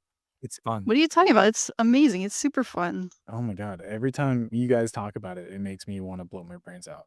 Like I'm not trying to be dramatic, but every time you're like, oh yeah, look guys, we've done 979 quests in this last week. I'm like, Dude, come on. The quests are really good. The Wings of the Goddess quests are so good. And every time, so I have my quests, I have like a spreadsheet, right? Obviously, I gotta spreadsheet it out. So I have like quests by like area, so like Sandy, Bastock, whatever. And every time I complete like one of the areas, I right click, hide sheet, and it's, oh my god, the boost of dopamine, it's incredible. wow, okay. You just love the. Oh, I guess you do both like spreadsheets, so maybe that's just something you guys have in common. I just like checklist, right? Like I like knowing what I need to do. I like seeing all the tasks in front of me, and I like seeing those tasks go away. Yeah, it's good. What mastery rank are you up to now, Aydin? I'm at 8. I've been at 8 for a little 8. bit. We're both filthy 8. I've been 6 since November, and it will not go up. I've been 5. Sorry, You're at since November. 6? Hold I'm on. 5. Am I even like allowed to talk to you? I don't think I'm allowed. That's you. I'm a 5. Talk over him. It gives you a right to talk over him. Yeah, if you want, just raise the card if you want me muted. But like, I just have a button. yeah, on my I'm a screen, 5. tap it, I've and the done screen goes red. done so much stuff since November. Like my entire Mog Garden, every quest in Adeline, literally like Moogle mastery farming. It won't go up. I don't know. Maybe it's because I'm not playing enough Dragoon. Yeah, play more Maybe, Dragoon. yeah. Got a lot to do with it. Oh my gosh. What is your guys' favorite thing about Master Rank so far? Like your favorite activity? Getting to experience all these little stories that they wrote. Some of the cutscenes are fantastic. Yeah, I like all the quests, but monstrosity is like on the rise. I love monstrosity. Everybody's doing monstrosity. Monstrosity. People keep telling me monstrosity is the golden ticket to increasing my thing, and I want to believe that everybody's just collectively trolling with that, and that it's not true. I think they are. We did a monstrosity event in my social shell. It was so much fun. That sounds fun. If you just like stop like wanting to do the number go up stuff and just like enjoy the game, it's really fun. My thing with monstrosity is it's kind of half baked. Like I feel like they were trying to implement more stuff and it didn't catch on at first, so they just stopped. Yeah, the guy that was doing Monstrosity got pulled off for other projects for 14, from my understanding. Yeah, I don't think he ever finished. Yeah. But real quick, I wanna backtrack just a little bit. What do you mean by not checking stuff off and actually enjoying the game? Because I've never heard anybody talk like that in Final Fantasy 11, and to be quite honest, I'm not sure if I appreciate it. So you know yeah, those that's not times when very you're doing good. circles in town and just waiting for things to happen? You could be doing things. Like, have you ever played like a one player Final Fantasy game and you're just kind of like enjoying the story and vibing, and it's kind of like that. I played Final Fantasy 12 once, and it was fun. Okay. See, Aiden, most people play All these the best Final Fantasy. with a special secret tool called fast cutscene, and they don't read. That's terrible. I can't even read it if I didn't have it on. So I don't know what your point is. Okay. Educate yourself. I can't do that. So back to Dragoon. Are there any other cool, like, unique little abilities that Dragoon has? Let's see. You can give your pet buffs. We've already kind of mentioned that. I didn't know that there was an ability to like give your Dragoon stone skin and stuff until Oh yeah, steady wing. Yeah. Yeah, it's spam steady wing. Yeah, so I popped on Dragoon and I was like, what is this? That's really confusing. But yeah, you can like give your Dragoon stone skin, you can heal it with Spirit Link. You can dismiss it. Can you choose Hey. what breath it does? Yeah, you can dismiss it, you can eat it. Oh my god. But can you choose which breath it does with because it has 2? So it has 2 that you can trigger on demand, right? You can do smiting breath, which is like the damage one, and then restoring breath, which is the healing one. Yeah. So you can do that like every minute. It's not really worth it to use smiting breath, but restoring breath is really good. So part of the meme that I know about Dragoon is that you can't choose the element smiting breath is, and sometimes it'll do the wrong element and like heal something or trigger like something to explode. Yeah, it's like the trust problem, right? Like it chooses whatever has the lowest whatever has the lowest offense, and absorb counts. So You're fighting just, like, Bartok and he's like water breath, and then you just die. it doesn't count. It doesn't count towards his enrage mechanic. That's good at least. But he does use water breath, and it does make you panic for a second. Oh yeah. Who did water? Okay, cool. We have the breaths, and I think that mostly covers it for like the job abilities and stuff. Do you ever use like Dragon? Or I guess we didn't talk about Angon. What about Dragon Even Breaker? Do you ever 5 out use- of 5 deep breathing because the dragon's breath is so strong. Oh, then you both said stuff at the same time. I was joking. What's Dragon Breaker? Ignore And Dex do you as ever well. use it? Oh, Dragon Breaker. Yeah, I like Dragon Breaker. Like you're bringing Dragoon for like bomb or whatever. Like break that dragon. Screw that guy. Oh, it's just a circle. Okay. No, Dragon Breaker is lower accuracy and Meva and stuff. Okay. So it's like a I think it's like a everybody gets dragon one. specific thing towards the It's Arcane Crest. Does Warrior get one? I don't think Warrior gets one. No, That's where you Warrior just doesn't know get about it. no, Samurai, that's why I'm confused. I'm like Yeah, so you have Ancient Circle, which is a different ability. right. Ancient Circle is like enhanced defense and resistance and stuff like that. And then you also have Dragon Breaker, which lowers the dragons, only dragons, like magic evasion and shit like that. So wait, I forgot Yeah, that Mith is he like gets less Warrior TP. only. Yeah, Warrior's my only heavy DD that I So the other heavy DDs, all of them, get a circle effect. And that gives Well, the Mach part doesn't. buff against that. All the other heavy DDs get a circle effect. And the circle effect gives you like resistance against that mob type in terms that you can intimidate it, and it gives you a damage boost against that mob type. And then the other thing at like level 87, all three of those DDs get a different version of that versus that mob type ability that lowers its accuracy, evasion, magic accuracy, Meva, and TP gain. Oh, I had no idea that. So Samurai gets Warding Circle, and then it gets Hamohada, and then Dark Knight gets Arcane Circle, then Arcane Crest. Dragoon gets Ancient Circle and Dragon Breaker. Warrior gets Tomahawk, so that's basically Warrior gets Warcry. That's all it does. Oh yeah, that's true. That's very true. How relevant is Angon, do you think, Aydin? I mean, I like it. It's pretty good. You It's like you bring it for Odyssey, then you're using it. Odyssey in like a armor break or a Geha?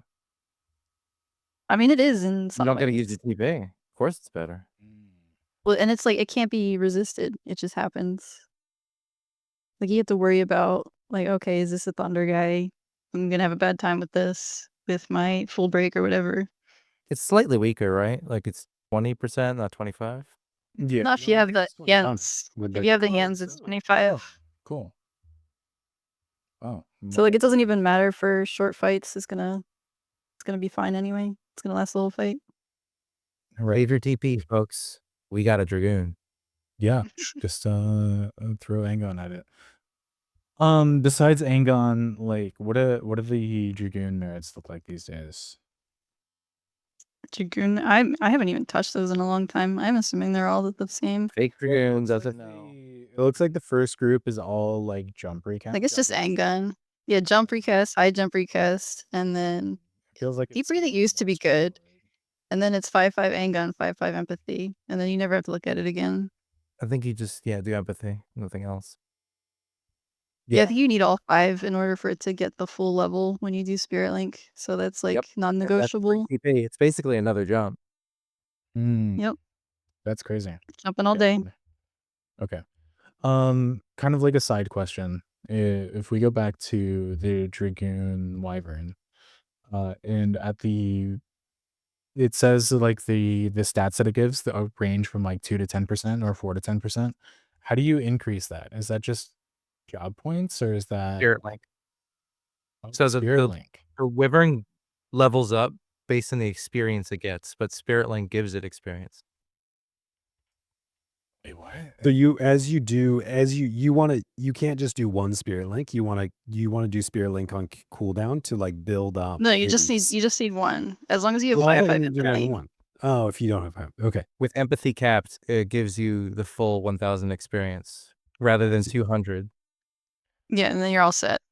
So you have to level up your Wyvern, like giving it experience from a job ability every time you pull it out? Or monsters. But that doesn't really happen anymore. It's not like the old era. You just gotta do it like when you zone. it can get experience from monsters though. Like you can just like Yeah. So wait, hold up. This is so You're weird. This is sitting. so weird, guys. Hold I'm on. so confused right now.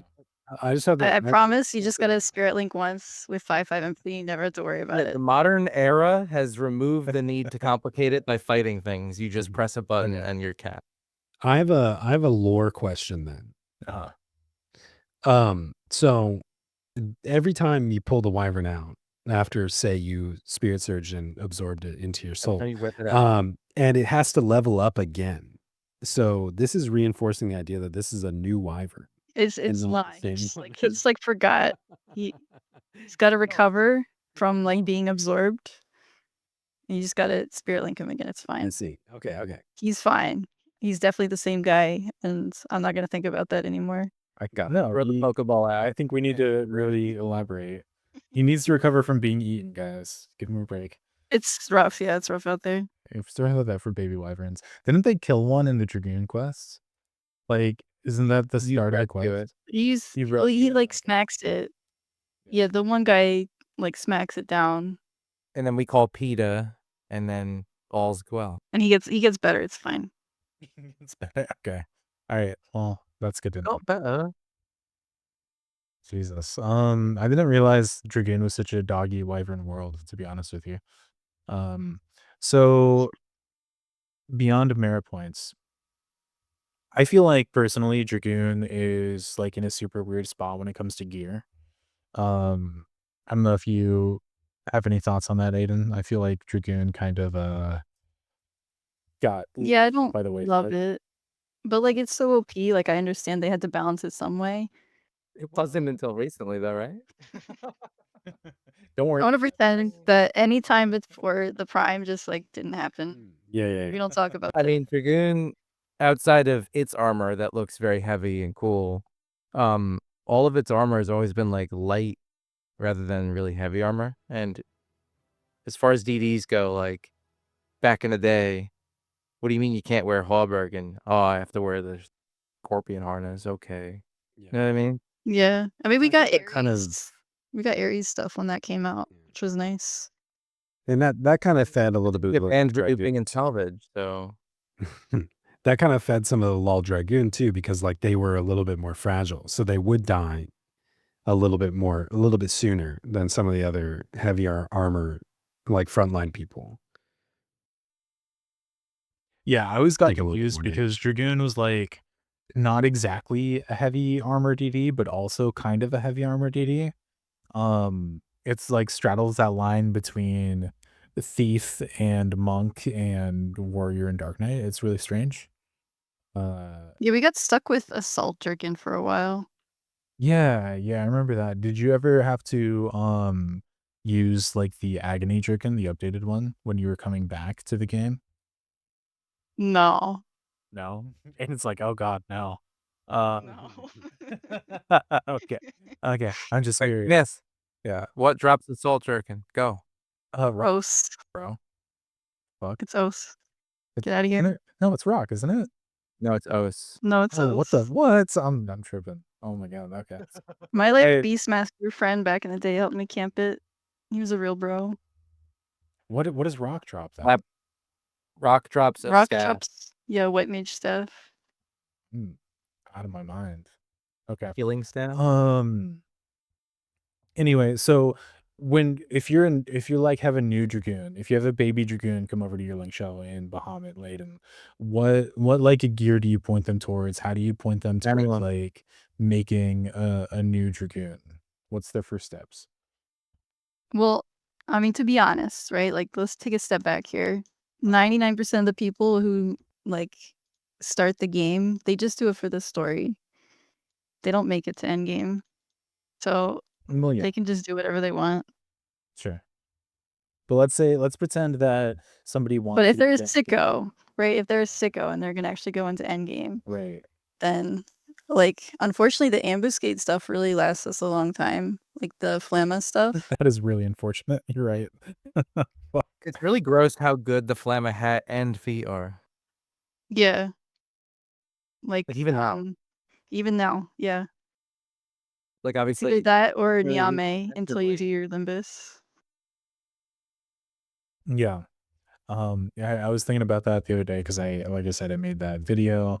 I selected a job that I'm not super familiar with. I think Dragoon's pretty hot right now, so I was like, let's make Dragoon sets. And I was like, fuck, we're gonna put our Flamma in this shit. This feels terrible.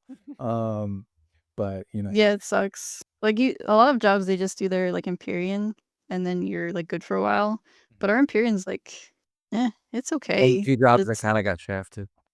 yeah, it's not like a solves everything type deal. Dragoon's also in a weird spot with Odyssey, right? Because Gladys is solid. It's not like incredible, but also the Gladys gear that's good, you need to have like really high in ranks to get good. It's not like really good at. Yeah. Yeah, it's a bummer. Cause like they'll be like, oh hey, can I get like a Gladius clear? And it's like sure, but it's not gonna be good until yeah, I mean some of it's not good until literally like R30. Or dirty. The legs. yeah, the legs with like Yeah. split that. Yeah, that's crazy. Damn. Maybe since you're like in that big merking culture, Aiden, you should start selling Wow. our our V25 clears to baby dragoons. How about that? Get out of here. Hey, money makes the world go around. Yeah, no, it absolutely does. So after ambuscade though, like what are people looking for? Like is there really nothing like that's cool that you can go out and find for building a new dragoon? Or like what weapons would you like point people towards? Is the ionic worth making? That kind of stuff. Oh, okay. Yeah. So, like the Hirandi helm, I know you hate it, but that one's like okay, and it's fun to work towards, right? As like a new player, like having something like that to look forward to. I think that's good, even though it's really not any tankier than stupid Flamma hat. Yeah. And then of course we got Shining One, more ambuscade stuff, but it's really good. Like I really like impulse drive with it, and you get actually Dragoon's best weapon skill is leg sweep, not anything else. I don't know if you guys knew that, Oh, but you get that. I've been Yeah, right all the time. that makes sense. dude, leg sweep is so good now. You just Yeah. stun it for 10 seconds. You don't have to do any mechanics. Like, did you guys see Velner's ambuscade video this month? Yeah, I was gonna say multiple people even that's what I was doing too. Like just leg sweeping fucking everything in ambuscade. It's ridiculous. Yeah, as long as it can be leg sweep, like you don't have to do mechanics. You just do whatever you want. It's fine. We don't watch Velna here. This is all Flard podcast. All Jesus Christ. No, but like, and you're a dragoon too, so like in that 10 seconds, you can do 3 weapon skills. So like, more than that. Yeah. Jump weapon skill. Jump weapon skill. Yeah, it's pretty great. Hmm. How's Trish these days? I mean, it's okay. Like if you're doing skill chains, then it's pretty good. Like if you're mastering Dragoon, it's pretty great. Hmm. But like if you're a new player, you're probably gonna have a hard time getting that just to master your first job. Yeah. So here's a question. When I came back to the game in like 2019, and I saw people that would like play around with Dragoon, I always heard them say like go make Trish immediately. But now, like obviously we're talking about Shining One and stuff like that. Why do you think people would always be like, yeah, go straight to Trish? Do you think they just didn't know the job or what? I mean, I remember getting told that too. I made a Trish just to have a pocket Dragoon, and I was like, why did I bother? Right. But Shining One's better for most stuff. Yeah. Okay. Like if you can skill chain, it's fine. Like if you're doing what's that Omen boss? K? Okay. Yeah. hey, Yeah, if you're doing K, you can like Trishul is the best one for that. That's fine. But ultimately, just kind of go with Shining One. That's crazy. Yeah, you You're can asking the kind wrong- of skip all of them. You're asking the wrong questions, Mith. Like, What am I? how's Trish these days? I want to know how your Gungnir is doing these days because you yeah, may yeah. I mean, we're gonna get work there. hard on it. I have a Alright, if you special wanna know the like, truth. too. Mhm. Yeah, if you wanna know the truth about Gungnir. So I've been I can handle I've it. been lock styled with my 75 gear for like since I came back, right? And it's just been overwritten with my stage 5 pole arm as of last week. Mm, It's over. yeah, you lock styled Done. stage 5 over Gungnir.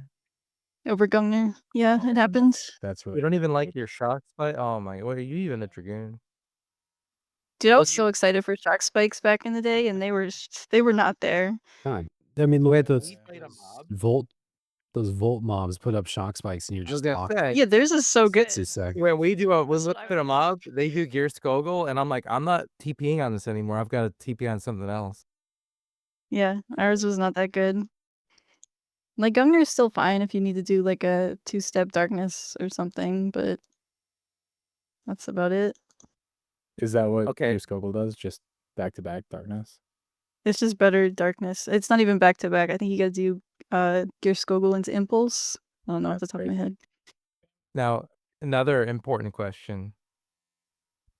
Mhm. Don't you want to get in the ring and give someone the Rongo Bongo? Like, come I on. do. I actually do. Yeah, that's actually why I made all those stupid RMT mules for the Empyrean Yeah, so it was stuff. the reason Aydin actually showed up here is because we ranked Rongo in like D tier, I think, on our Imperial page. Yeah, it's a Aydin crime. sent me like death threats over that. And I was like, why don't we just fight about it on the podcast? So the problem is she was too lazy to actually go make it, so she has no ground to stand on, unfortunately. Yeah, I mean that's Cheating her fair. because you bribed her with a lot of money. I mean that too. That too, yeah. There can be multiple reasons, guys. Don't Oh, fair fair. about Two things can exist at the same time. I forgot. Yeah, exactly. Did you ever make Reno Huge or Reno the mythic? No, I'm not gonna try to say. I'm like mad that exists. Why? What? I've heard good things about it. Yeah. Exactly. Screw that guy. So I like turned in my stage 2 Gungnir like a day before they announced Ryuno Hige. And I was like, this better not be good. Oh, 'Cause you're I'm just already, bitter like then. Yeah, I'm just bitter. I'm just mad, yeah. Well, now you gotta make. It probably is really good. I Well, feel to like be fair, with the Drake's new main is kinda Imperial poopy. gear, or not the Imperial, the new Limbus gear maybe can make a case for it. With the quadruple attack? Yeah, why not? Interesting. Yeah. And just stack. I mean, yeah, I guess it won't hurt it. Back That'd be- multi-attack. Sit on AM3 and have 25 quad attack and 30 and triple then- attack. Yeah, and then a bunch of whatever, 4 20. TP. Yeah, but I'm still mad at it, so I'm still gonna do Rongo Bongo first. Yeah, do Rongo. Report back. Let us know how it goes. I know one person that has Rongo, and he says it's all right. And I feel like it's like made for our buddy Key 1. really, I feel like it would do really well. because I guess you're using Camlins. You don't think the arm weight is going to be better? No, you're not even close to being like attack capped or anything. But Camlin's ignores defense, so I feel like it would be pretty good. Well, let us know how it goes when you get there. Rongo does I'll look let you know. really cool though. And Rongo Beyond does look really cool. Which is like it does Yes. push it into I yeah. always thought it kind of looked weird, to be honest. Sure. Let me pull up a picture. I always thought it kind of looked weird, to be honest. It just looks like really uniform and big. Yeah, it looks like an umbrella to me. No, I don't know. It looks like a folded umbrella. I'm gonna see if I can find it. You're not all there, man. I mean, I don't know, man. Yeah, It's got the like the vibe. Like instead of what I'm like saying. a spear, it's got like that lance vibe. Like yeah, imagine that thing's gonna really pierce on a jump. In high Yeah, fantasy, a it lot looks of- like some sort of spear that some Kingsguard would have with high Yeah, armor. or like some sort of spear that you would use to slay dragons, you know? Yeah, here's the picture right here. It looks exactly like You're an gonna make umbrella. friends with dragons. Yeah, I'm not sold on it. I think it looks like an umbrella, or like one of even those kinds that you like bring to the beach and you pop open and you sit down with like the longer poles. That's exactly what this looks like to me. So I'm not sold on it. I feel it looks way better. I'm allowed to be wrong. Thank you. Yeah. Cool. So what else do we have about Dragoon, guys? Like what did I miss? We didn't really talk about like sub jobs. Like the wyvern with the sub jobs, which is actually pretty cool. So Why is Sam not the best sub job? Go. I mean, yeah, you're gonna pretty much go sub Sam for most things, but I actually like sub warrior for like segments. You get judgment per bones. Oh, nice. And I think it's 300 TP fencer. Don't remember. So judgment is better with. Do you get Loxodic mace or if you use like Mayfic? No, you use Mayfic. We don't get shit for So how? clubs, but it's still like it's still gonna one shot the bones. So Just me thinking out loud. How is the Mayfic cudgel that is poopy, even though you're able to just one shot with the judgment, but the weapon itself is poopy? How is that better than say Malignant's pole? Malignant's pole. What do you even get with I just think Dead? the difference is the weapon skills, because full swing versus judgment is just not even in the same category. Is it really that bad? Even though Malignant's pole sports like good stats and 15% weapon. Yeah, I skill feel like I bonus? couldn't make the staff weapon skills work for me. Interesting. I've seen I do people know like that- that was the thing when we first started doing it, and I've seen people try to do full swing, and I've never seen it do like actual damage before. I do know that from a magical perspective, you can do cataclysm. But yeah, Cataclysm is pretty good. That's sick. But like, I You thought that use it was Cataclysm on Dragoon? yes. If you're cleaving. What? Like besides like Apex stuff? Oh, like do you use? I thought you said can you use? Yeah. Do you use? Like just silly stuff. You know, it's fun to whip it out. It's not like Okay, good that's for fair. actual content. I was hoping you guys were gonna be like, yeah, Cataclysm on fucking Well, Hogwarts. actually, you know, let me take my thought experiment to full turn. Like, if you're doing just like Aydin said, if you're taking Dragoon to your Ammonon run, you're gonna do some cleave stuff in the middle of that run, right? I hope you do like the puddings. Plan. Yeah. Cataclysm probably slap there. Hell yeah. Basically, anywhere my dancer would be doing Aeolian Edge, we would now instead have a Dragoon doing Cataclysm. That sounds fun. Yeah, that's fair. How often are you bringing Dragoon to like Sortie and Odyssey and stuff like that, Evan? Okay, so for sortie, I'll bring it all day, every day. It's just nobody lets me. They don't believe me. Dragoon can do 9 boss.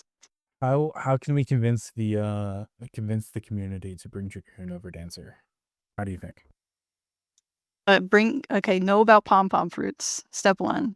Okay, step 1, And then- know about pom-pom fruits. I can't do that, obviously. So Sturk is doing the legwork here. He's like, you don't need to do the meta. Here's why. So we need more people like him, but for different jobs. So your task is now to create videos of you doing Dragoon and then post them on the auction house and see it's great. And then people will follow. It is great. you, and you're going to create a new meta. That's fair. All right, I'm on it. I have done 9 boss on Dragoon. It is possible. So just throwing it out there. Is it the arc gear where you get TP from taking damage? Yeah, so you got 4 out of 5 arc gear, and then you use the regal gloves. And you just have a good time. Regal gloves. I was kind of nervous that you might explode with that set on Ammonon. No, you're actually Yeah, fine. so what I did was like I put in one piece at a time, like when I was doing Ammonon. So I like started with like just the body, right? I had the body and regal gloves, and then I would just like sneak one in after a couple hits, and it was fine. It was fine with all 4 of them. So Myth, Nice. That's awesome. just this week we were trying. We have new members, and we were getting Ammonon down, and he popped. And in the recovery process, after proccing him, the paladin had died. I'm the only one with hate, and my idle set for taking damage on Ammonon is like 0 DT, regal gloves, volt harness, no DT at all. And instead of taking like 100, I was taking like 400, which is not that bad. Right. Like, obviously, Shell is doing all the legwork here. Right. So if you were to just wear basically nothing and all arc gear and the gloves, I still think you're not going to be in danger. Obviously, you're going to need cures, but you're not going to be like crumbling. That's actually surprising to me. Yeah. I kind of assumed he'd be exploding.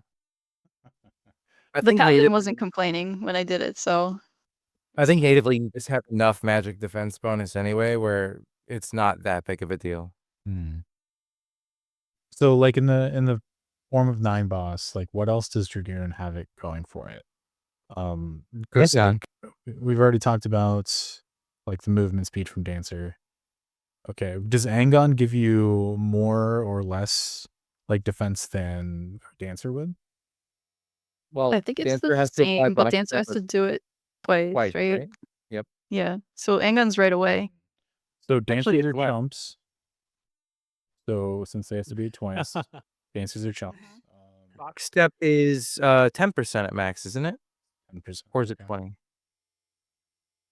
I think Angon's better than box step in terms of defense down. I've never looked this up. I just know it's defense down. How much is it? I'm pretty sure. Lowers defense by 5% for the first, and then 2% for every after that. So it's only 9%, right? Wouldn't that make it? But it's 23 then. That's Yeah, weird. it's gonna be 23. Oh yeah, sorry. There's 10 levels. Sorry, 9 9 times 2 9 plus times 2, 5. 18, 23. Yeah. So yeah, it's actually less. So Angon's potent better. than, Yeah, Dragoon's better. Confirmed. and it does it Yeah. faster Yeah, Dragoon's on demand. better. without costing TP. I'll be honest with you guys, as soon as you started talking about numbers, I like my head immediately glazed over. And I stopped listening. His eyes rolled back in his head like that Jeff. Yeah, exactly. And so as a Dragoon in an Ammonon, you're basically I assume Dragoon sub Samurai, and you're just building TP with jumps, building TP with your arc gear, and you're meditating on cooldown and just doing weapon skills. Yeah. Yeah, you're talking specifically for the Ammonon fight, yeah. And you've got like fly high. You could combine it with Spirit Surge if you want to drain TP with high jump, but I feel like it's not necessary. As like an emergency, like maybe some resists start going out. Yeah, I think I would just Combine. use fly high though. Well, what if your you wyvern ever die? what if you ate your wyvern and then got it reset and then pull it? But I do not enjoy eating the wyvern. I do not want to eat the wyvern. And no, he doesn't die. He doesn't die on Rib Sword. buttered in sauce. Oh my god. It was terrible. Jesus Christ. I went really graphic. I'm gonna order a wyvern next time you go to Chili's. Oh my god. I want my baby. Baby. Somebody in the comments actually made a good point that box step and Angon stack. So if you have somebody that's sub Dancer in the group, though you wouldn't be able to do that. Oh, in they 9 boss. You could do sub Dancer. Like if you're doing an 8 boss, that could work. But okay. So Sturk's thing with Monk and Samurai recently came out that Dex was already talking about. And as soon as I saw it, I immediately thought that Dragoon in place of the Samurai would be really cool. Well, even he said that you could drop the Samurai for Dragoon. Oh, did he? I didn't see that part. All right, let's do it. Well, yeah, let's do it right now. But one of my friends was saying that they actually took that strategy out, killed Ammonon, and they were like, I don't know if this is going to be any better because Yagasumi is just so strong. He gets you so much. You don't even use Yagasumi on Ammon. Maybe you do. But you don't need to.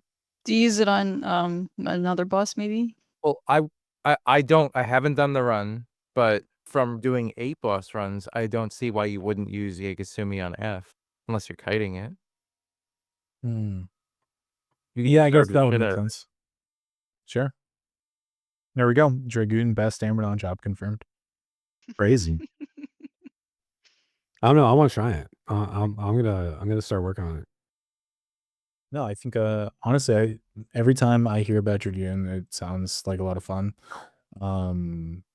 Obviously, the Prime polearm is absolutely busted. Makes me want to make one, and yeah. Heghmoh, you just got your 4 mesos, right? I need one more. I need one more meso. So once you get your 4th meso, then you're free to go. You can do whatever you want. Yeah, I have. I also just spent all my Galma free though, so I got a long way to go. On the polearm, right? No, I made the stage 5 hand to hand recently because monks are. Is that a respectable Monks choice, are also Aydin? cool. All right. I made a face. I'm sure you could hear it. Well, I mean, so we're trying to, across our party, we're trying to diversify and get optics on all the different weapons, and so somebody else is already making the pole arm, so I didn't get to, but it's definitely on my list. How do you like the hand to hand so far? It's good. It's fine. It's not like mind That blowing. really No stage 5 is like mind blowing compared to the stage 4. They're kind of the same. Mhm. And I think the stage, even at stage 4, stage 5, Varga's like, it has a very nice balance. Like God Hands was always kind of slow. Varathragna didn't quite do the weapon skill damage, and this kind of is the middle ground between the two. But at the same time, I feel like it doesn't have enough of a, because it's like an average of two weapons. It doesn't feel like it has an edge over one or the other, really. Mm, okay.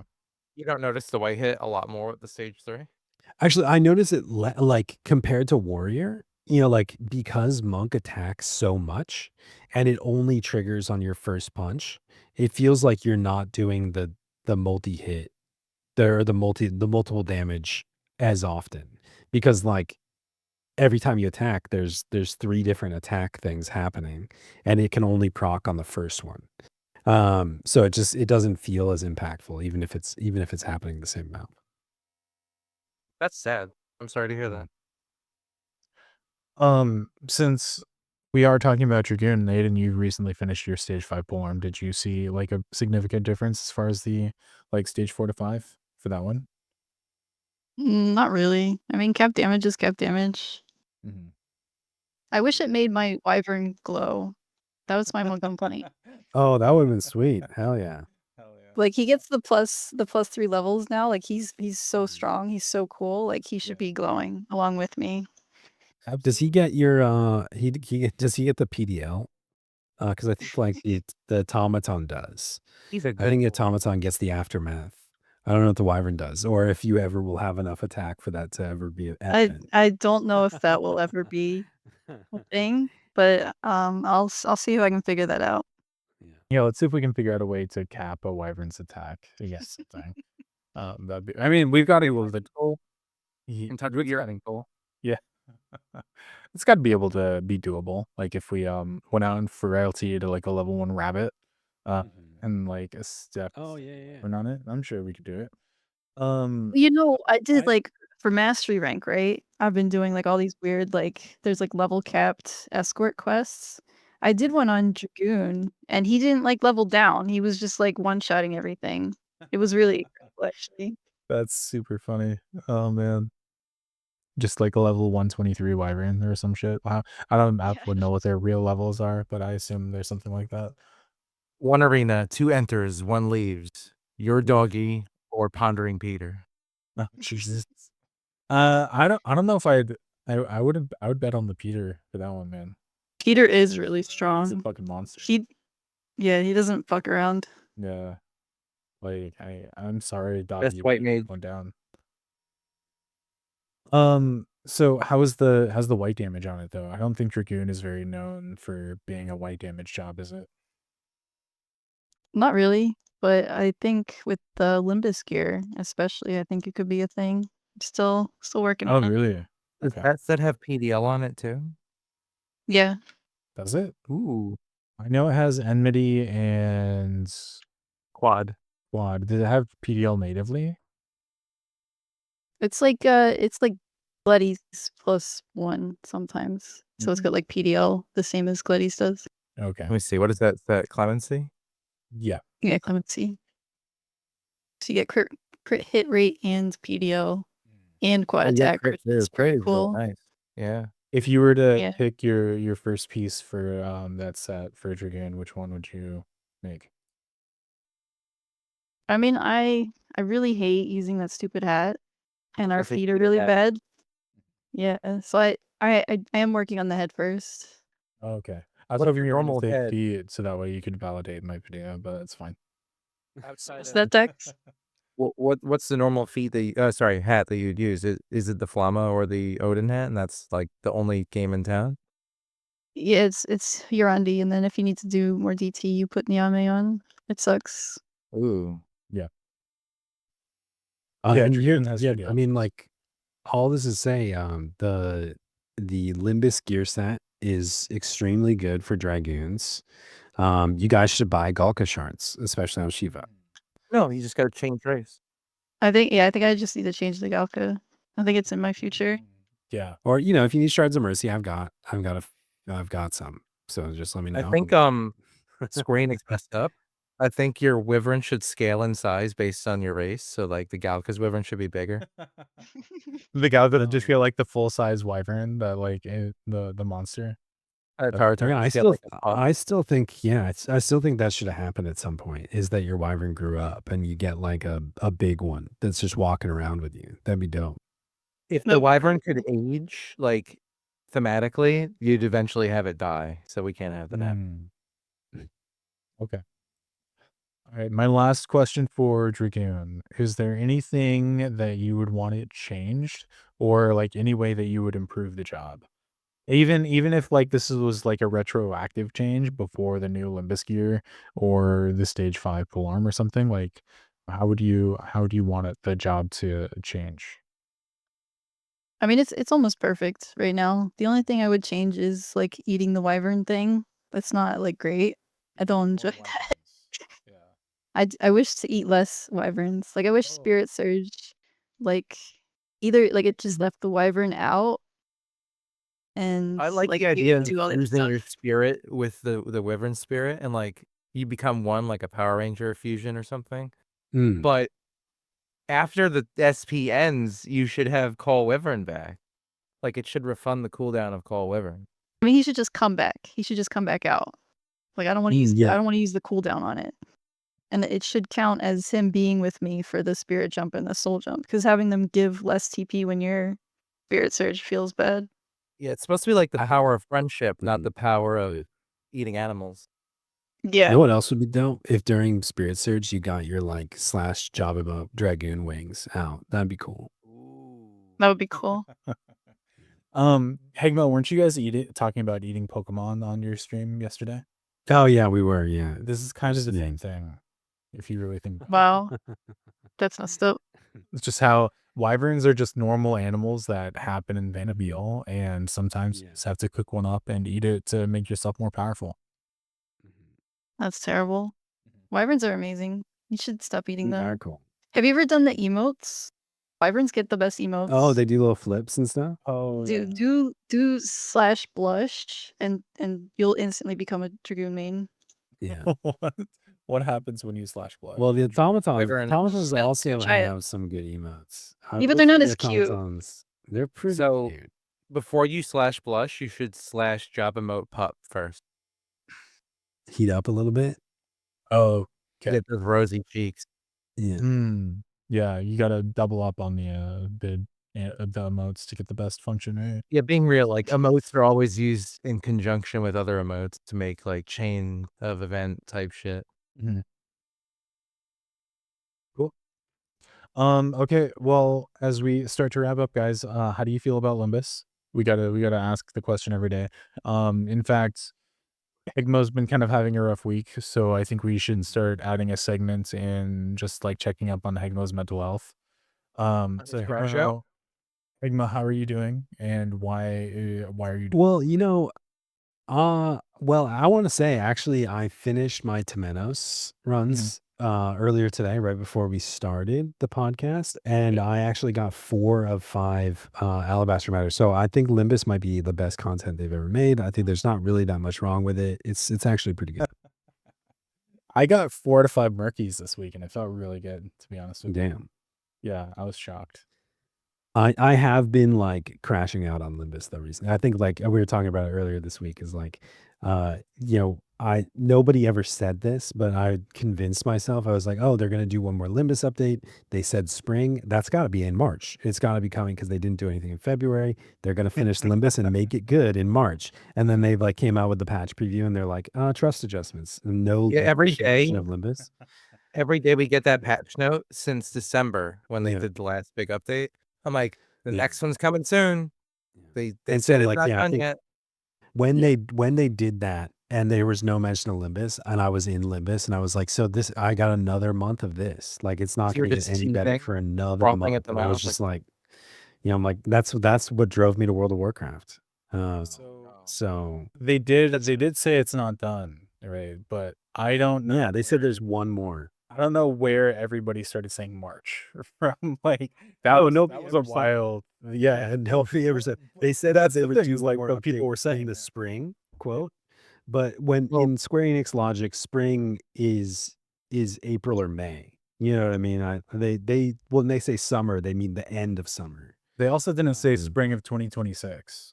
So Oh, that's true. yeah, To be fair, like every update since the one where they were like, there's one more to go, or they said it was some percentage done. So we put 2 and 2 together Yeah. and we're like, there's one more to go.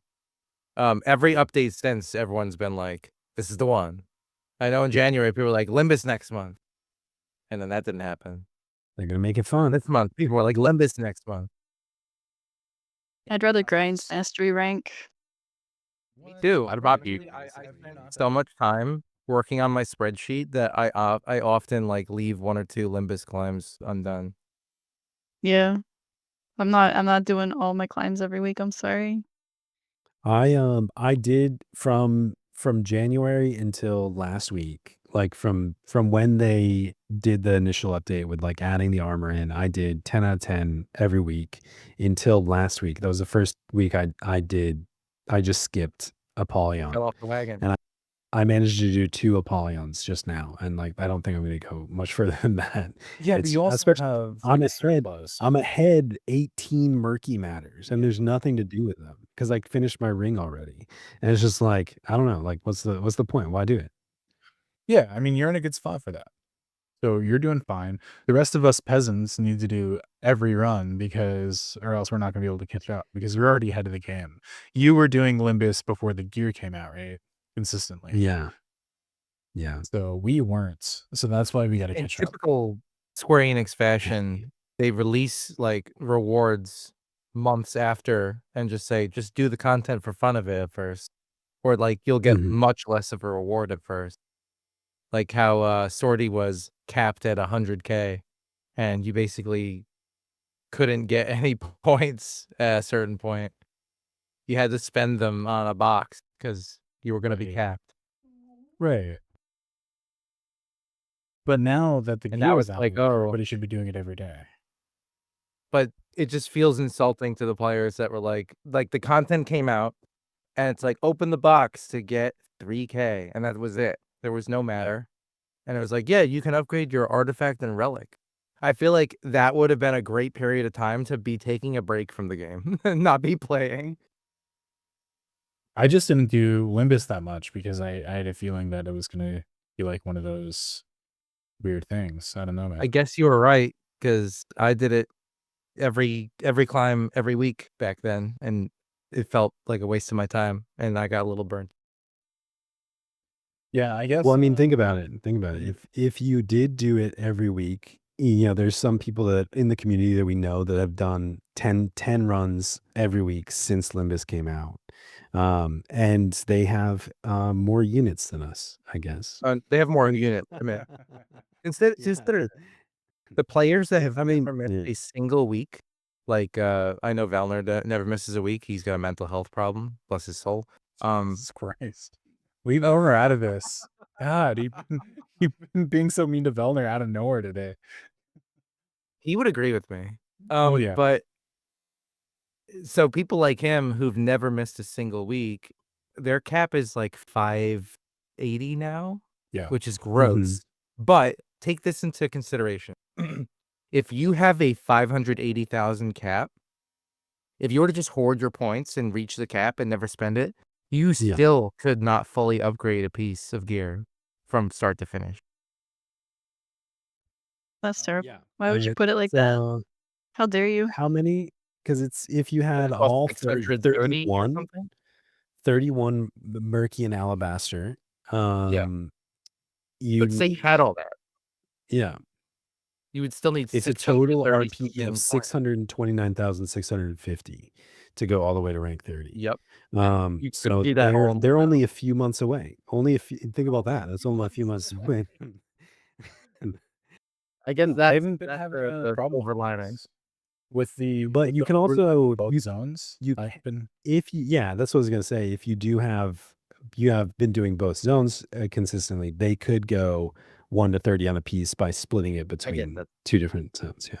In my mind, like I'm gonna reach the point where I'm doing this content so much and I have so many so many alabaster matter just chilling. I eventually want to just create a cape from scratch and dump it all.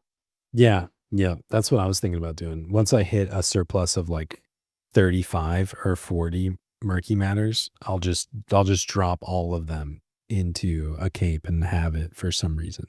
Well, the So- cape is like good for some jobs, and for the jobs that you don't play often, you could just skip the ambu cape and be slightly gimp. I'm gonna pull you guys up real quick here.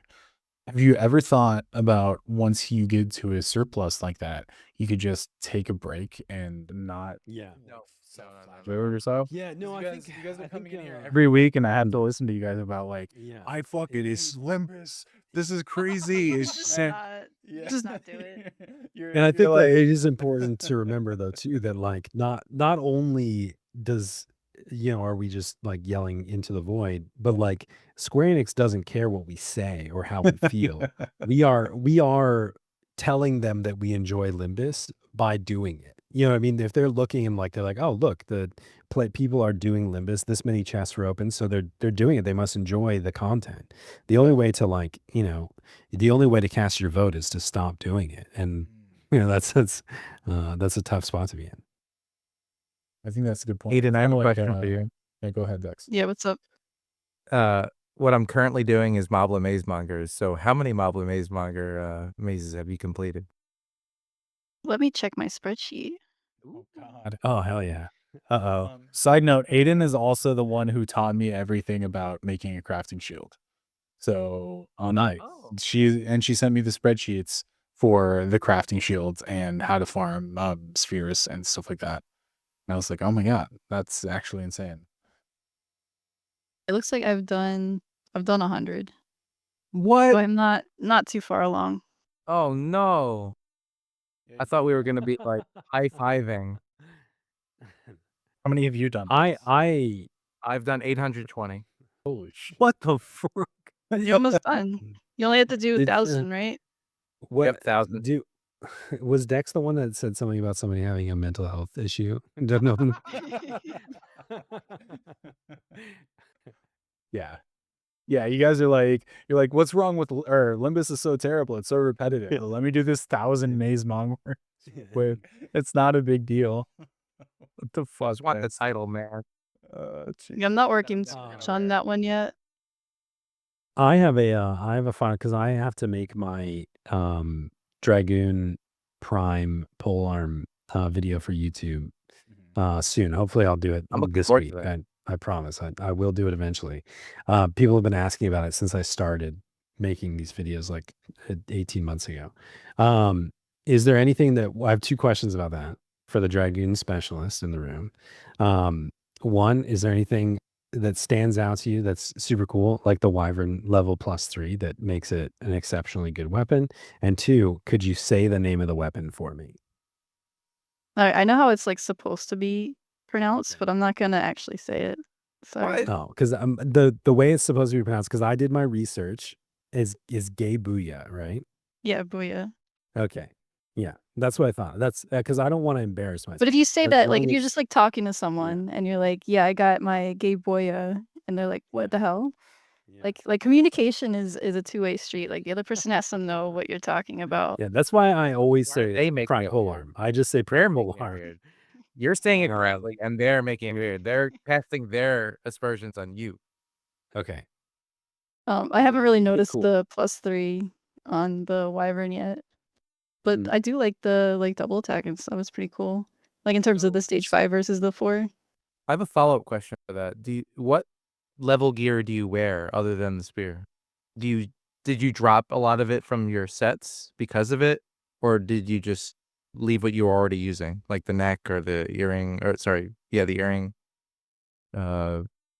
Glutty's shoes. I'm not sure. Mm-hmm. Like when I went to stage 5. No, I haven't really changed much You didn't yet. change anything. Okay. I think all that stacks. I'm under the impression Yes. that like you can have Wyvern level +6 or whatever. Yeah, and like I messed around in the sim a little bit, like going from 4 to 5 and seeing what was better. It doesn't seem to make a huge difference. So did you like go out in the field and test like how much damage it was taking, or did you just kind of eyeball it? But the Wyvern's unstoppable. I don't have to worry about him. Mm-hmm. Do As long you as you do keep you it use your down. Dragoon neck often, just like for the damage taken minus, or you don't feel like it needs it? No, like I have a toggle for it, but Mm. I never use it. Like what content is there that you would need to use it? I don't think I've it's known some Dragoons to have the toggle where like they'll swap into like a the turtle Empyrean pet, a head, wyvern. the Yep. Dragoon's collar, yeah. And they'll typically do it when they see a nasty AoE or TP move coming. Yeah, but like it barely does any damage to the Wyvern. Yeah. Like he's so tanky. Do they get natural DT? Yeah. Okay. And they're like leveled up, you've got Protect and Shell on them. Like if you're doing like Dynamis or something, I never notice it. I'd say to exactly what you're saying, most people who let their wyvern die, typically, like I don't want to blanket statement that because AoEs and stuff, but typically people who are letting the wyvern die aren't doing it right. They're not leveling it up, which is foolish because you get the He dragon gets free TP. TP. It's basically another jump, so that's free if you know what you're doing. But also the steady wing, the stone skin and stuff. Yeah, I've never had him die in something that I was doing. So are you doing anything special? It's literally just Spirit Link and Steady Wing, right? Spirit Link and Steady Wing, yeah, that's it. I know we glossed over this real quick. Like, it's worth saying what the Dragoon's stats are because it's a lot. Oh yeah, Sorry, the Wyvern. the Wyvern, the empathy stats.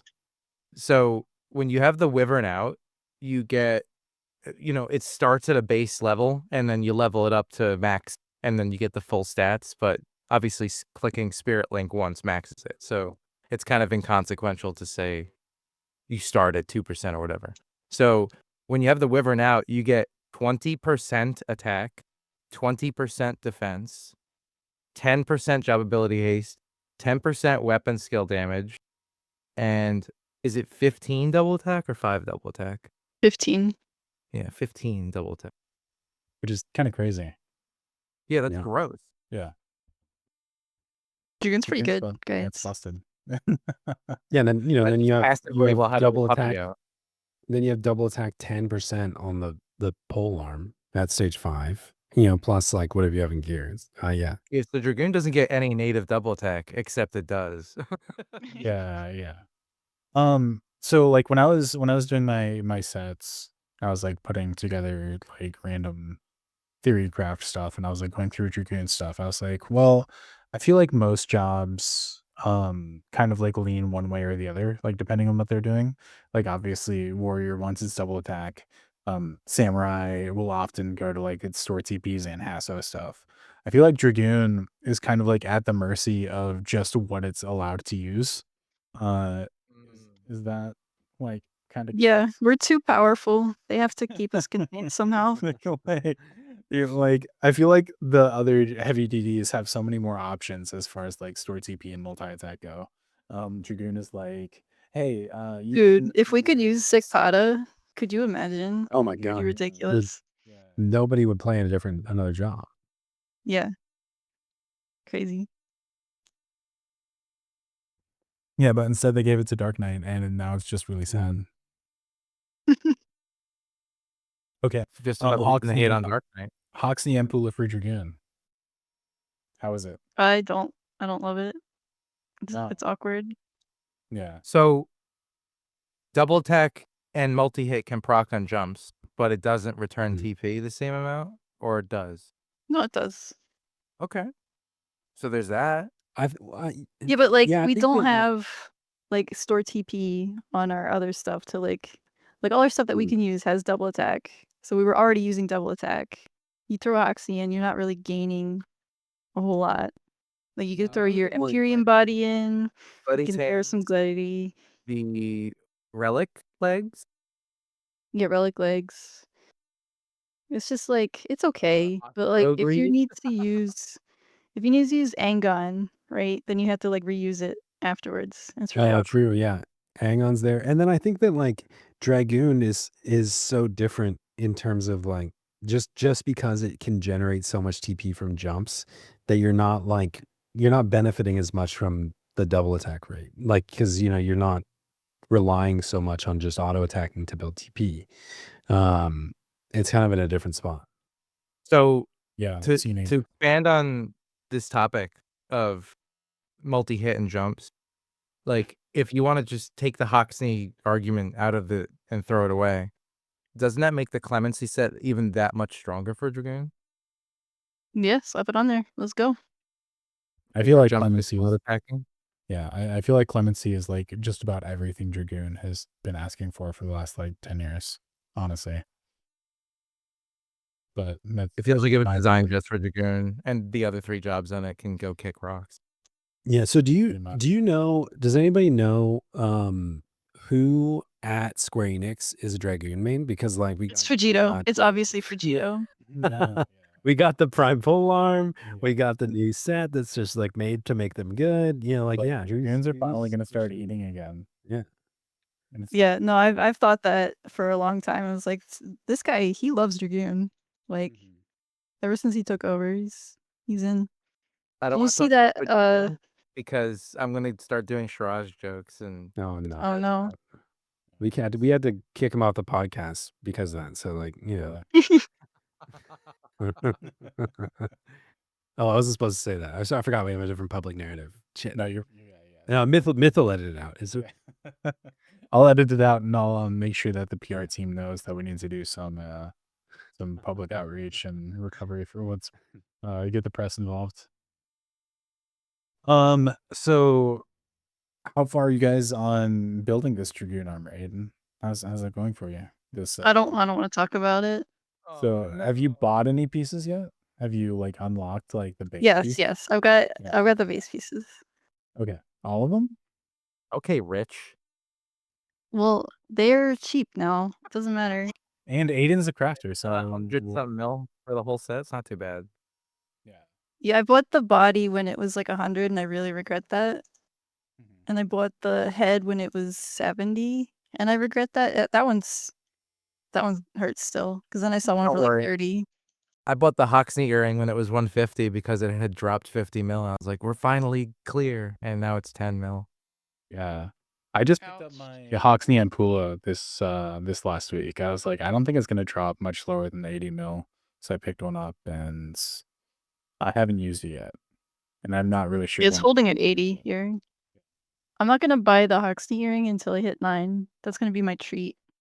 Treat for hitting. But it's already really good at 8, isn't it? Yeah, I bought it at 5, and I was like, I'm gonna level this shit up. It's gonna be great. And I still am.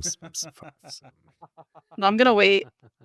It's funny because I tried to sell the one that I got in Trove. I couldn't sell it because people keep undercutting it. Like the price just keeps dropping and dropping and dropping. I'm like, damn, I literally can't get rid of this thing. The campaign was on, so the abundance was higher than normal. Right. Yeah. Yeah, I don't know. I don't plan on ever using that earring, to be honest with you. I'm only rank 6, so I'm just a little porsy guy. Aydin, what's your second favorite? My second favorite. I'd have to think about it. Sub Samurai. That we talked about it already. It's probably Beastmaster, honestly. Oh, hell, I love Beastmaster. you just can't help but not having pets. Yeah, they're cute. They're good little guys. Have you made your Prime Axe yet? That's the next one I'm doing, yeah. Yeah. I have the stage, whatever it starts being a spell resource. Yeah, I have a stage 4 spell recess, and honestly, it's awesome. Yeah. I think I really like K Club for Beastmaster. Like I got it for Dragoon, but like I didn't like it that much. It was for Beastmaster. Well, now I you think have it's to stronger know- under game, but I think Beastmaster is the third best K Club job.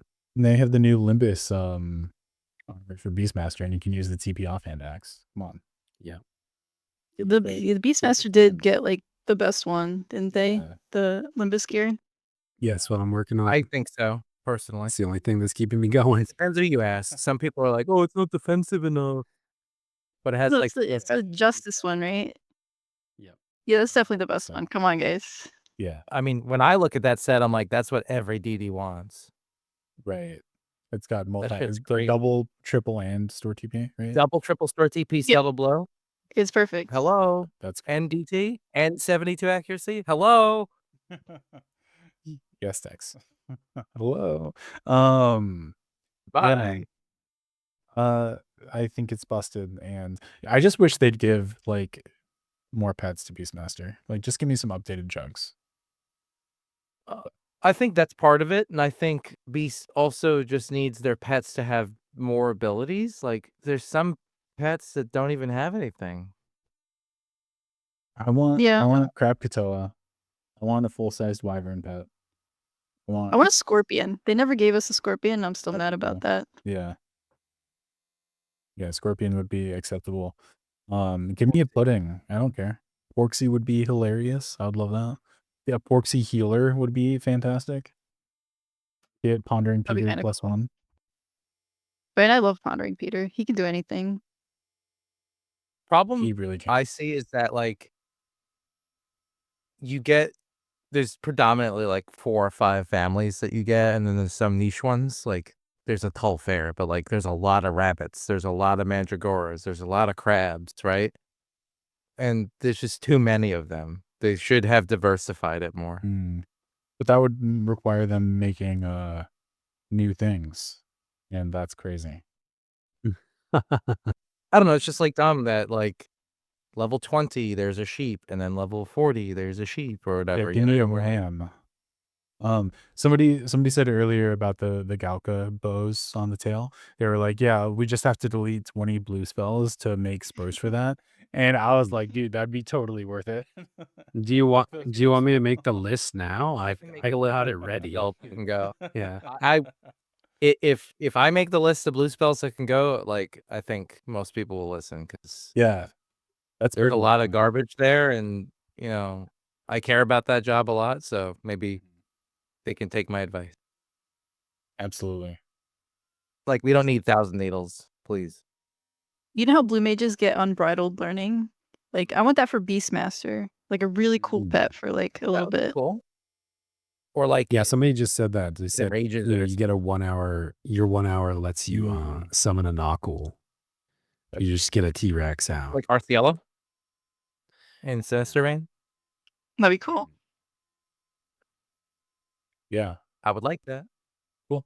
This trend Yes. from why is Dragoon so good to why is Beastmaster so bad. The problem with talking about why Dragoon is so good is it's just like it just is. Yeah. So Yeah, best job in the game.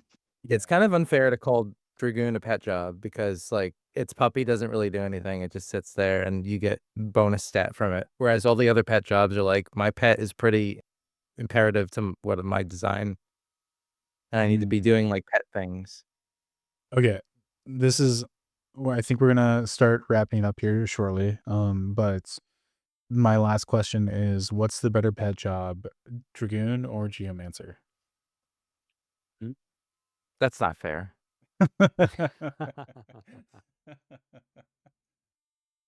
I need answers, guys. But you're putting her in a corner. Like, Yeah. what? Well, any of you can answer it. It doesn't have to just be Aydin. It's Geomancer. What? I mean, it's Dragoon, but I have to like fight for it. I don't know if I have that in me right now. I need you. We have to know why. What do you mean, Mike? Okay, just look at the pet. Okay, you said pet jobs. Let's look at the pet. All right, Lupon's not cute. Can't do any emotes. Fuck this guy. True. Wyvern's in blush. Wyvern does like a little like sit. Have you seen the sit when you sit down? I like the wyvern backflip, the spin. Oh yeah, the dance. It's so cute. Have you done Panic? Panic is really good too. They're all good. Okay, so Geomancers also voluntarily explode their stuff. A Dragoon would never do that. A Dragoon would never explode its wyvern. No, it would never Th- explode its there- wyvern, and we don't have to discuss that There is an anymore. exception to that. Yeah. Absolute Virtue blows up his wyverns. Yeah, but Oh, he's that a guy's drip. messed up. Yeah. He's a sociopath. That's the whole lore behind him is he's a fucking psychopath. Is it actually? No, Is there? no, it's- I was gonna say, is there absolute virtue lore that I don't know about? Have you read the tomes? Have you gone the distance to read the tomes on the hill? Actually, on You got the next kind of like- podcast. on that note, if you haven't heard, Vicenarian is putting together a compendium of lore in the book. So I'm gonna ask him to Who's look into that. Vicenarian, he's your best friend. He has his own YouTube channel. Ovalidol on Reddit. I don't know if I'm saying that right, but Should I sub? Because I'm not currently subbed. you should sub to his channel, and you should check out his project for the Vanadil compendium that he's putting together. It's super cool. I mean, that sounds cool and all, and jokes aside, I do know who he is, but I have a question. How much is he paying you for this plug? Actually, more than you'd expect. He's paying me a lot. Yeah. No, I've been That's helping really him good. out in his That's- Discord, and it's fun. That's weird because he fired me and said there were budget issues with the new hires. So like, Sky. Yeah, it went to me. Sorry. Your whole paycheck just kind of slid my way, which is ironic because I just sent you some money. So, all right. On that note, thanks, Aydin, for coming on and talking about Dragoon. Is there anything you want to tell everybody and share with the audience before we wrap it up for today? No, Dragoon's the best job in the game. Level Dragoon. You too can goon. Yeah, Aiden's starting the movement. We're taking gooning back, guys. Yeah. We're taking the word back.